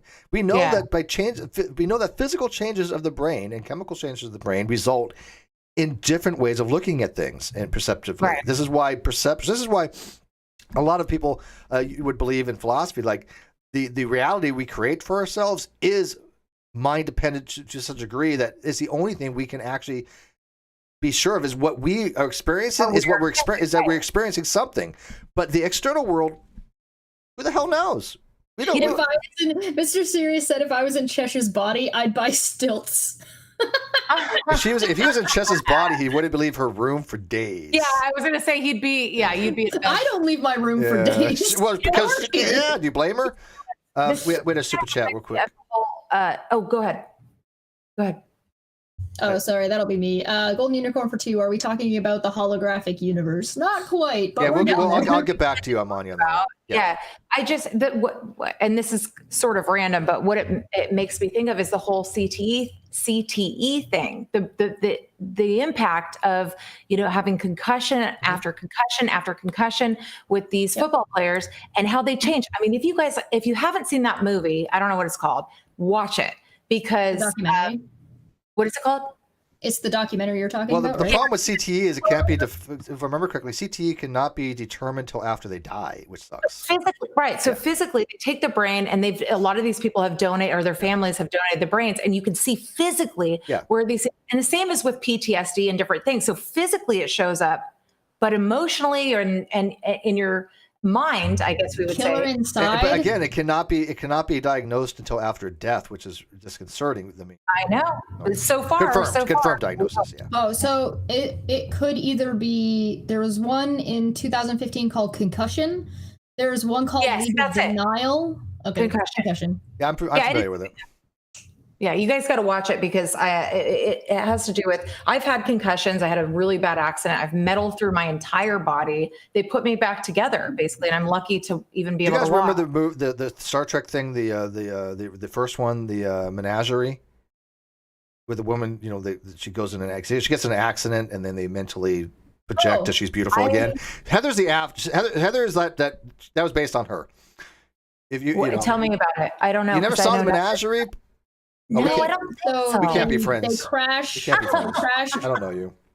Okay, bye. They crash on an alien planet. 2 separate people crash on this planet. Okay. One of them is somebody from Starfleet, and the other one is an alien woman. Because of course there's an alien. Well, they're both humans. They're both humans, actually. Right. Oh, they are? Yeah. They didn't know what a human looked like. That's why they put it together wrong. They put it back together wrong. Okay. Yeah. There's a shuttle crash. So there was a crash, and they were horribly, horribly mangled and would not have survived otherwise, except for these aliens interfered and put their bodies back together, and they're horribly disfigured. Yeah, because they never saw a human before. They didn't know what they looked like, so they just put them back together so they functioned. Yeah. So they live in this entire holographic areas, and so they essentially they don't destroy their psyche because to see yourself and have to go through that kind of a dramatic situation where you don't even look like a human anymore because they didn't know what you look like. The aliens have telepathy. They can put thoughts in your head. Yeah. So they made, so she was hardly be disfigured. She would see herself as beautiful. Other people would see herself as beautiful. But she could never leave the planet. I see. Was it Talos 4 or Talos 5? Was it Talos 4? But anyways, it's fun fact on that. That's the only planet that ever had the death penalty. If you ever visited Talos, it was Talos 4, because it was such a dangerous thing that they were so scared of, because this alien race could make you think anything. That it was they wanted the Federation to forget about it. So there was a death penalty that if you ever went back, if somebody from Starfleet ever went to Talos 4, they would be. Yeah, and that's what the episode is about. Is there one of the Talos 5. guy? Talos 5. Okay, I'm sorry. The guy who went was, I think he was a captain of a ship. Yeah, Christopher Pike. There. Christopher Pike. Yeah. Yes, that's right. When he crashed, so the whole episode is them going through trial about whether or not he should, because it was Spock. His original captain. There was a whole bunch of captains for the Enterprise long before even Kirk. Right, there was Archer. Then before him there was April. I think his name was what was his name? April something or other. Dang it! But Spock had remembered that they could fix make an illusionary thing, and Christopher Pike suffered horrible burns, and he was in that chair where you could only answer yes or no. You didn't see this, Heather? When did you grow up? Press the button. I mean, I was raised by atheist hippies, and 1981 is when I was born, so I just sort of am a product of nature and nurture. I don't know, like the rest of us. You're killing my entire I know nothing about Spock. Yeah, I still remember watching Spock is the one. AT2's in the chat. Spock is the one who's on trial. Spock was on trial, right? Because But the idea is that these people have been put back together by aliens, and their minds or their brains are. When you say that one of them had perceived themselves as beautiful, how is it because it's real if they see their body? That's the whole point of this thing, though. To them, it was real enough. And Christopher Pike. Again, there was his name was Robert April, was the actual first captain of the Enterprise, and there was Christopher Oh my Archer. God, Steve, you're getting off track. But Christopher Pike before Captain Kirk had been to that planet before and so they knew that they had the ability to do this. And so when he got in an accident, Spock wanted to take him to that planet where he could feel like be normal again. And then he met the woman who had the same thing happen. And they ended up, running off together and having beautiful children, I assume, or something. So, no, they probably couldn't have children. Yeah, whatever. I don't know how many. I don't know how bad they put them back together. So, but that was a long trip from nowhere about Star Trek. Okay, so we had a super chat. So I'm gonna answer some on your super chat real quick because it was a super chat. 30-second thing here, Manya. No, the holographic principle is based upon the amount of information that could be stored in any given area system is based upon the area of that system. So if I want to know every particle, momentum, position, everything in a tensor field, then she's an engineer, so she understands this. So if I want to know the tensor field of a three-dimensional system, the information required to do that is equal to the surface area of the boundaries. So like my room, I have a surface area. Essentially, it's mathematically why some things could be holographic and some things couldn't. Yeah, it's one of the reasons why we don't. It's very unlikely that we live in a holographic world is because it's not possible to process. No. Actually, I disagree. I firmly believe in the holographic principle from the information that we have. I firmly believe in the holographic what we're principle. capable of doing. I want to look more into that because that's. But Heather, let me finish reminding you. So the holographic principle says that the amount of information in the universe is encoded on the two-dimensional boundary of the universe, the observable universe. And so in that encoding information on that observable boundary layer, you could actually construct everything inside the universe. And so that is based upon black hole theory. Because a black hole theory, when you say information goes in, it has to be stored somewhere. Information can't be destroyed. It's stored on the event horizon, very, very scrambled, in a very chaotic and high entropy state. Same thing with the universe. So the holographic principle is a very real principle. We do live in a hologram. I don't want to. Oh, go ahead. Sheena asked, they said, I've been lurking again. Isn't the unconscious capable of running without need of conscious guidance? Some are learned skills, some isn't. Okay, they're talking about innate things. Yeah. Yeah. Yeah, I mean, a lot of our processes we learn things are done unconscious, right? Now, Descartes, I don't think is accepted that. I don't think he accepted the fact that we have a lot of things that we do autonomously and without actual dispositional thoughts. But I think that we know now most of the things that we do, our brain processes it, vast majority of it, and we're just not aware of what the brain does. We have probably a very small amount of what we actually are aware of the brain's doing. The last person to find out you've made a decision is you. Yeah. Yeah. Good point. Yeah. And the whole thing, and I'm going into another area, and stop me if you guys don't want to go there, but when it comes to intention, one of the things I watched on, I don't know, through the wormhole or whatever, these things I watch, the string theory and the different tests that they have done, where if you're watching, then this thing travels through. I'm sorry, I don't know the whole thing, but do you know? The wave when the wave, and it hits a single light particle will hit in a different space. Yes, but if you're watching, it does something. Yeah, that's not really necessarily string theory. String theory is a mathematical description. Okay, so she's confused. Okay, so you're talking about what you're talking about is two different things. The one you last referred to was the dot of. I think she's talking about pilot wave theory or something. But the other one you're talking about is when you fire a bunch and they all, even if you fire at the same time, it might land in different places, even though all of the things are exactly the same. That's as far as we know, it's not interacting with it. It keeps this kind of thing. You're talking about like quantum versus one singular light particle. The easiest way to keep them separate, Heather, think of string. Okay. You know what an atom is, right? So you have proton, neutrons, electron. Okay. We know that the protons and neutrons are not we know that they are indivisible as far as you can have what's called quarks in them. Okay, so you have two up, one down, two down, one up, and then you can break those down. You have gluons that hold them together. So these things are divisible. Things like electrons are indivisible. Okay, they have no internal components to them. This is where string theory comes in. String theory tries to give an explanation of how things are indivisible, because they're broken into strings, and they use up to 13 different dimensions to do so. That's what basically what string theory is about.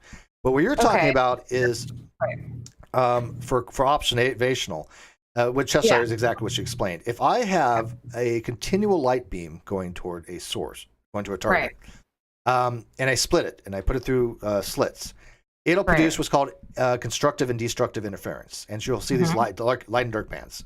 Right, people know this, right? They're like, okay, that's just basic science. It's part about like whether or not light is matter or not, and whether it behaves like a wave or not. Yeah, exactly. And so we know that those things do form a wave. Only waves can do constructive and destructive interference. Only waves can. It's because light is all of the above, and we don't know why. How can you explain the fact that when we're watching this happen, we don't know? Well, we don't know yet. It's not really so much that we're watching. It's not so much we're watching. Is that this is a confused thing on quantum mechanics. There is something called the observational thing for wave collapse, but that's not really what they're talking about. When we're talking about being observed, it means that we've done something to cause perturbations in the system. Something physically we've done. When you observe, the act of observing disturbs the system and collapses that wave function. Okay. Yeah, so it behaves differently depending on whether or not it's being observed. And it doesn't have to be being observed by a person. It can be being observed by a camera but the thing is, how does light work? How do you observe light? It bounces off of things. All right. So we're interfering with it just by observing it. And so we don't know how we're interfering. Yeah, we don't know. No. Okay. The interesting thing about the double split experience. It's so cool. We have no idea yet. It's so cool. It keeps me. Should I think about it 3 a.m. and I'm like, shut up, Heather. Even hashtag. You should use my hashtag. Okay, so whenever I'm like up at 3 a.m. and I'm thinking about like random crap, I put in hashtag goblin thoughts, but it's like THOTS. But the real cool thing about the particle experiment is I think a lot of people have lost upon. Cheshire gets it. But if you only have one slot, right, and you're firing those photons. If you fire individually, over time, you'll still produce those same interference patterns. Meaning that the they're interfering with each other from the future. I know, and that's well, I mean, you still need two slots. I'm sorry, you still need two slots, but if you fire individually, right, one photon at a time, it passes through both things simultaneously, and it causes an interference pattern. If you cover one slot, it doesn't matter. It'll just be a beam. It's boom, boom, boom, boom. But once you have the two slots, it'll be like firing like dots everywhere. But those dots will form a picture overall of those interference patterns. Mm-hmm. And that shouldn't happen because at that point, they're no longer a wave. They're a particle, but particles can't do interference patterns. So that's where you get into the particle wave duality. They're interfering with themselves, and we don't know how. And it's completely stochastic, too. I need to know. We don't know. Kawasifer 5 says, so quantum particles are like the weeping angels, SCP-173. Yeah, so do you know what the weeping angels are, Heather? No. Yeah. What I thought he was kind of, well, I'm not sure. A weeping angel is a quantum mechanical alien race that exists in Doctor Who that only can move when they're not being seen. Well, okay, wait. Say that again. Okay. What? So they're a race that can only move when they're not being seen. If you observe them, they look like a statue. Okay. And any kind of reflection of them becomes one of them. It begins existing. Okay, reflection meaning. So if you were to take a picture of one, you now have a picture, and picture will become a weeping angel. And it exists now. Yeah. Okay. They're super cool. Go watch the episode. The episode is called Blink. Yes, Blink. All right, hold on. Let me write this down. How many years?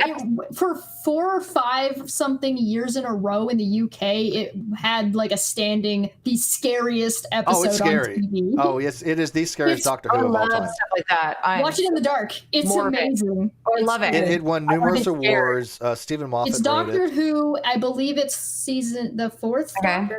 It's David Tennant. Yeah. It was. Yeah. And the episode is called Blink.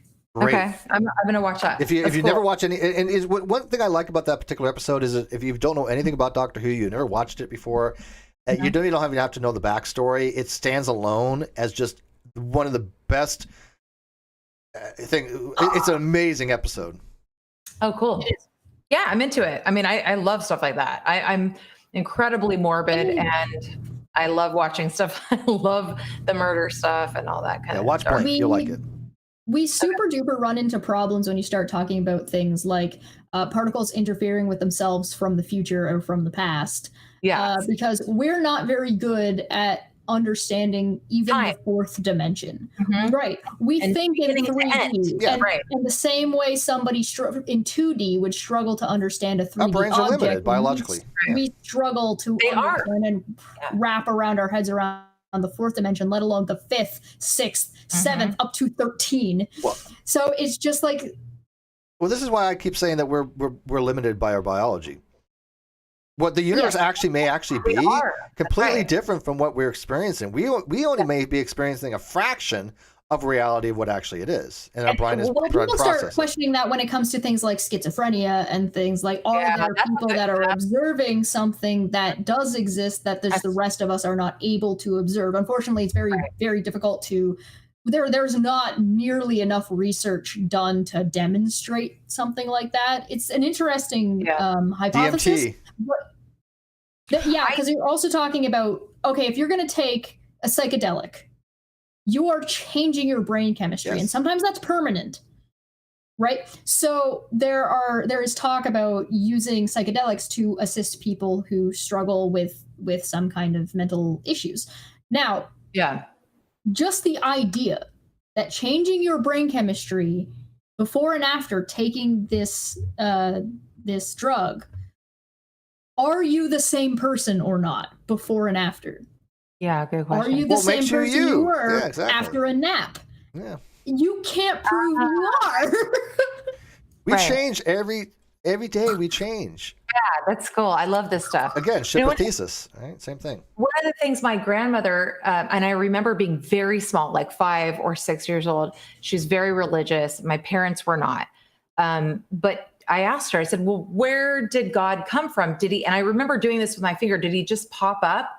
And she goes, great, great question. But again, she was, as we were talking about, Christians that, limit the exposure and don't want to ask questions.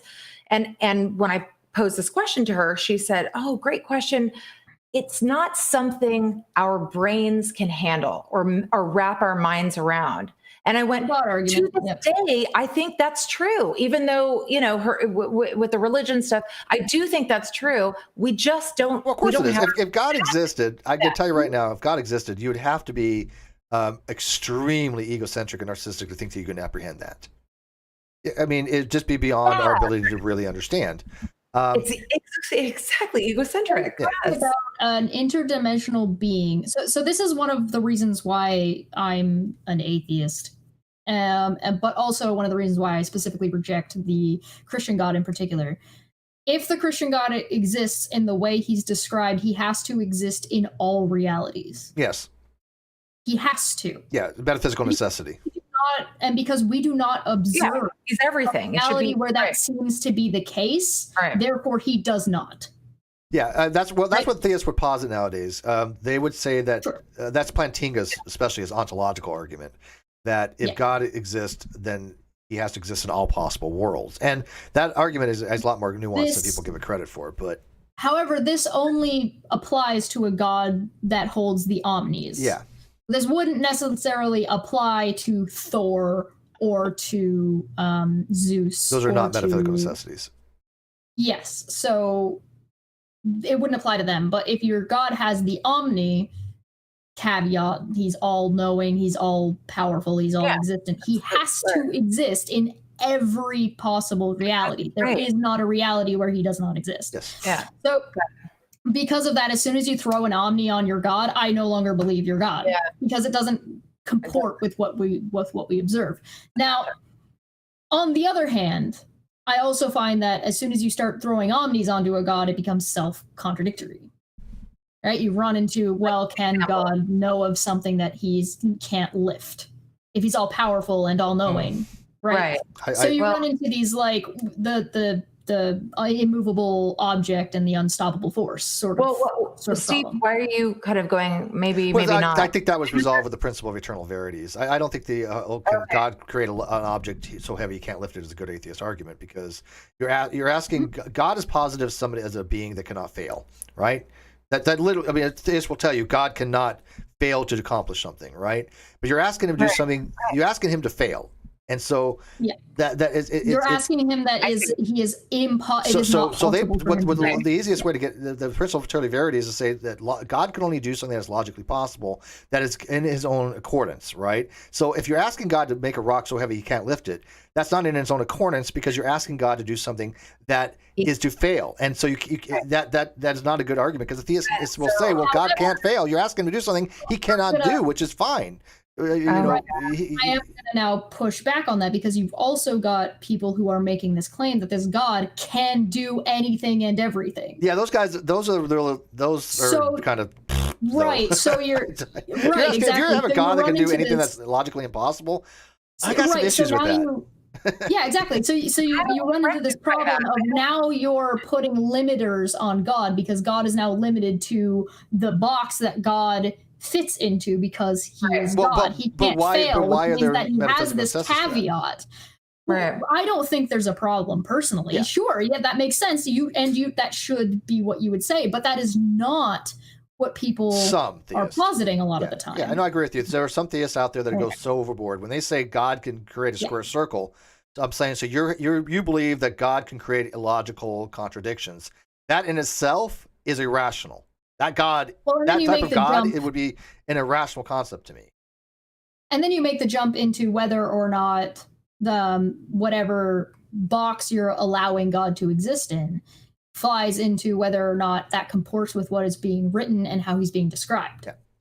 Yeah, and by the way, theist doesn't necessarily have to posit that God created logic. A lot of theists actually say, these are what's called, again, the principles of eternal verities, that these are necessary truths that must be, and God must be beholden to logical truths because he is a logically consistent being. That's how they would they would try to go about explaining that. But then you also run into people who go the opposite way, and they say, well, that's not even a real Christian because God has to be the one who invented logic, and without God, logic wouldn't exist. And so therefore, to dare say that God is not the I want to find one of those theists. I would like to have a conversation with them. Yeah, that would be because really even presuppositionists don't do that. Presuppositionists will say they presuppose God and they presuppose the laws of logic. I find that the place you find these arguments are not from the people having the discussion. It's from people in the flock, people in the church that are going to be saying this, not the people who are having these kinds of discussions. So I'm kind of approaching this a little bit more as if you're talking to your family members, it might be more likely that if your family member is not well versed in these discussions, then that's might be what the kind of pushback you're going to get from a family member, not somebody who's writing books. I think that's true. But that's, again, that goes back to the echo chamber things. Yeah. They don't want people like me around when they have these types of discussions. Right. Well, how do you deal with something like that? I got blocked by Mike Winger. I got blocked by Mike Winger like 2 years ago because I don't know. I don't even know why. I don't know. I was blocked one day. I want to know how you guys deal with someone like that. That really fascinates me. And I'd love to see you go, not head to head necessarily, but to have a conversation with somebody who is just I have adamant. a show like that. It's called ATA. Yeah, I know. And again, Fuzz and I disagree, obviously, fundamentally on a lot We of had things, SJ on when we were talking about moral objectivity. That might be one you might enjoy. Okay, SJ should go on Heather's channel. Heather has a channel, link in the video description. If you haven't subbed to her, what's wrong with you? Push her channel. Oh, okay. Thank you. Oh, I'm bad at, I don't ever ask people. And right now, you guys, it's just a couple of lives, but one of the cases that I've been studying religiously is the Joel Guy case, and it's horrific. But if you guys want to, it's not, I don't have a video up about it yet, but I'm working on it. But it is a case that is just She'll be doing true crime stuff on her channel. Yeah, it's mostly true crime. Right. Yeah. That's right. All right, let me get a link. Yeah, go ahead, you guys, and I'll put that. So we should get SJ. How do we get Mike Winger on the show? I think Mike doesn't do those things. No, Mike. Okay, this is again nothing disrespectful to Mike, but Mike's thing is he wants to just foster. He's a preacher. He's a preacher. Yeah, he just wants to foster a bunch of Christians that are going to believe what he says and profit from it. And I don't mean that disparagingly. No, if you're going to make a living, I get it, and I'm not saying he's just doing it for the money. Not necessarily negative. Yeah. There's a difference between going out and asking to have the conversation and just trying to explain the conversation to your people. Yeah, he's not interested in having the conversations and dialogue, and that's fine. But the thing is there is a little bit of a problem when you're dealing with something like YouTube. There's also a little bit of a problem with okay, so how are we ever going to have a conversation with Kenneth? That's productive. How are we ever going to have a conversation with Joel Osteen? They don't want to have these conversations. They don't want to talk to us. They just want to preach to the people that already believe and reinforce. Yeah, but that doesn't mean we can't talk about it. Mike knows when I was doing this on today, and he's like, one of the better things we can do is look at what they're saying and then discuss it ourselves without them there, which is doing themselves a little bit of a disservice, but that's what they want, right? Because we're not going to have we're not going to have a big influence on their support, right? I mean, but at least with Braxton Hunter, he at least watched what I had to say and he evaluated it and he liked it.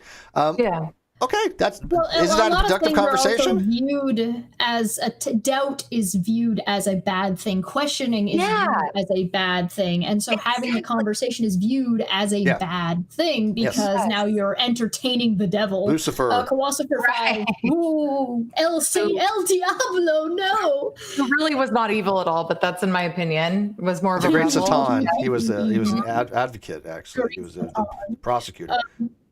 Kawasifer 5 says, now isn't this way more fun than just saying, sorry, you're wrong, and hanging up the phone? Yeah, well, it's not just the theists. There's a lot of atheist activists that are just as bad. They don't want to have the dialogues. They also view the dialogue as an attack. And the thing is that we're not trying to change theists' minds on this channel or on Non Sequitur or on these shows. We're not trying to convince you to be an agnostic or an atheist. We're here to try and help you understand our perspective. this argument and right. the philosophy behind it, whether we agree or disagree Right. with the philosophy. We just spent a bunch of time talking about solipsism, and neither of us are solipsists. I mean, I just want to understand the other person's point of view. I'm never going to change anyone's point of view. So I go in politics and everything on social sometimes media. education is the way to change somebody's point of view. That's so if true. somebody's point Right. of view is that, oh, having the conversation is always hostile, it's always toxic, it's always negative, and we're sitting here, it's a lead by example situation. So we might never have Mike Winger on, but that doesn't mean that somebody from Mike Winger's channel might come and watch the way we behave, what we say, and how we say it. We're not sitting here ripping on Mike. We're not saying Mike's a bad person. And we need to get into the whole why would ethics we? thing of virtue Tell ethics me about why. him. I don't know anything about him. I don't He has about explain. 180,000 subs, 170,000 subs, Oh, something like that. wow, He's like I said, he's an apologist. He's a Christian apologist online. But a lot of people have told me they think he uses very questionable. But that's, again, I guess that's levied against a lot of things. Questionable what? Means. I mean, well, no, I mean, but you see a lot of these apologists, you just go. His tactics Yeah, aren't. it's like what? No, it's like they seem to want to be able to keep the people that are convinced, but they don't really want to have any good arguments to why their arguments are good. And I think a lot of them may know that they have some pretty bad arguments. I mean, I know Cameron, which is Corruption Christianity. He goes on Twitter and he trolls. This is a known fact. He says some pretty weird things on Twitter just to get a reaction. He does say some ridiculous things. Yeah, I mean, he knows this, right? But if you go to his videos, he's a lot different on YouTube. But it's like, I think he knows a lot of these arguments are not as good as he thinks they are. Aspiring philosophy the same way. He tries to present them. They try to present them as very, very good arguments. Braxton Hunter the same way. All of them, these apologists, they present them as very good arguments. But when you have somebody, like if they went against Ozzy, they'd be destroyed. There's something to be said for the fact that we're not here to attack people. We're not here to say that people are bad people. So although sometimes we will, we honestly think somebody is behaving in a way that is not good and it's making them seem like a bad person. Look at the Matt Powells of the world. Yeah, exactly. Yeah, we're not horrible. Afraid of saying that. Like, fuck that guy in particular. But there's a difference between critiquing somebody's argument and critiquing somebody's behavior and then critiquing them as a person. I can sit here and say that I do not think Aaron Ra is a bad person. No. I think his arguments are bad in regards to this, or this. And I also think by his own criteria, he's running into trouble because if he expects people to behave in this way, but it does not behave that way himself, you run into problems. But that does not mean I think he's an awful, shitty person and everything he's ever said is wrong. Right. Yeah. Sometimes it's hard for them to fight with the guy. They don't accept that. I still want to meet him, although I don't think but he wants to have his ego stroked. I mean, to him, people just cow down. I'm not going to suck his dick. Well, I'm not either. Well, why not? No, I'm just kidding. Yeah, I mean, no. But you see the difference, though, Heather. I do. Here is like we foster questions. You wanted questions. We gotta give you answers. And, nothing's discouraged. I love that, and especially because I was intimidated by this whole thing, and I thought, well, I think we did freak her out when she said babies, and we both went, "Oh no!" They're laughing at me. No, we're laughing with you. No, it's okay. I enjoy this because it's enlightening. It like gives me a whole, it's really fascinating. The whole subject is fascinating, no matter where you go. And I don't feel mocked or anything. I actually like to represent people who are maybe afraid of asking questions like that. And it's all it's always nice to go through it and listen to exactly breaking it down because it's difficult stuff. I mean a lot of the stuff, like you said, you probably have never been exposed to before. I probably said a lot of things you've never even heard of before because the lay atheists, they don't talk about these things. I told you Sam Harris is one of my faves, and I have read many books by him, way over my head, some of it, but a lot of it's just been really cool to listen to. And I know you know who he is. Yeah, I like some of the things Sam Harris says. I like his TED Talks. I really like him. Yeah, I really like him. So sometimes he says things and I'm like, I know he's a little provocative. But I like him. But He has like a lot of anger about the Catholic Church, so that's sort of where he really describes. blame him for that. He uses the chess analogy with objective morality, and I agree with him on that. I think he makes a good point on that. And I think a lot of atheists go, well, don't just think it's objective morality because people have differing beliefs. It's like that's not what objective morality is. People do have different, but it's not important. Right. It's not saying objective morality is that definition. I find that people get uppity about whether or not you're talking about what religion more so than others. And you'll notice about a lot of the things that we've said today, we've been using Christianity, like the evangelical Christians as an example, because that's what we were dealing with.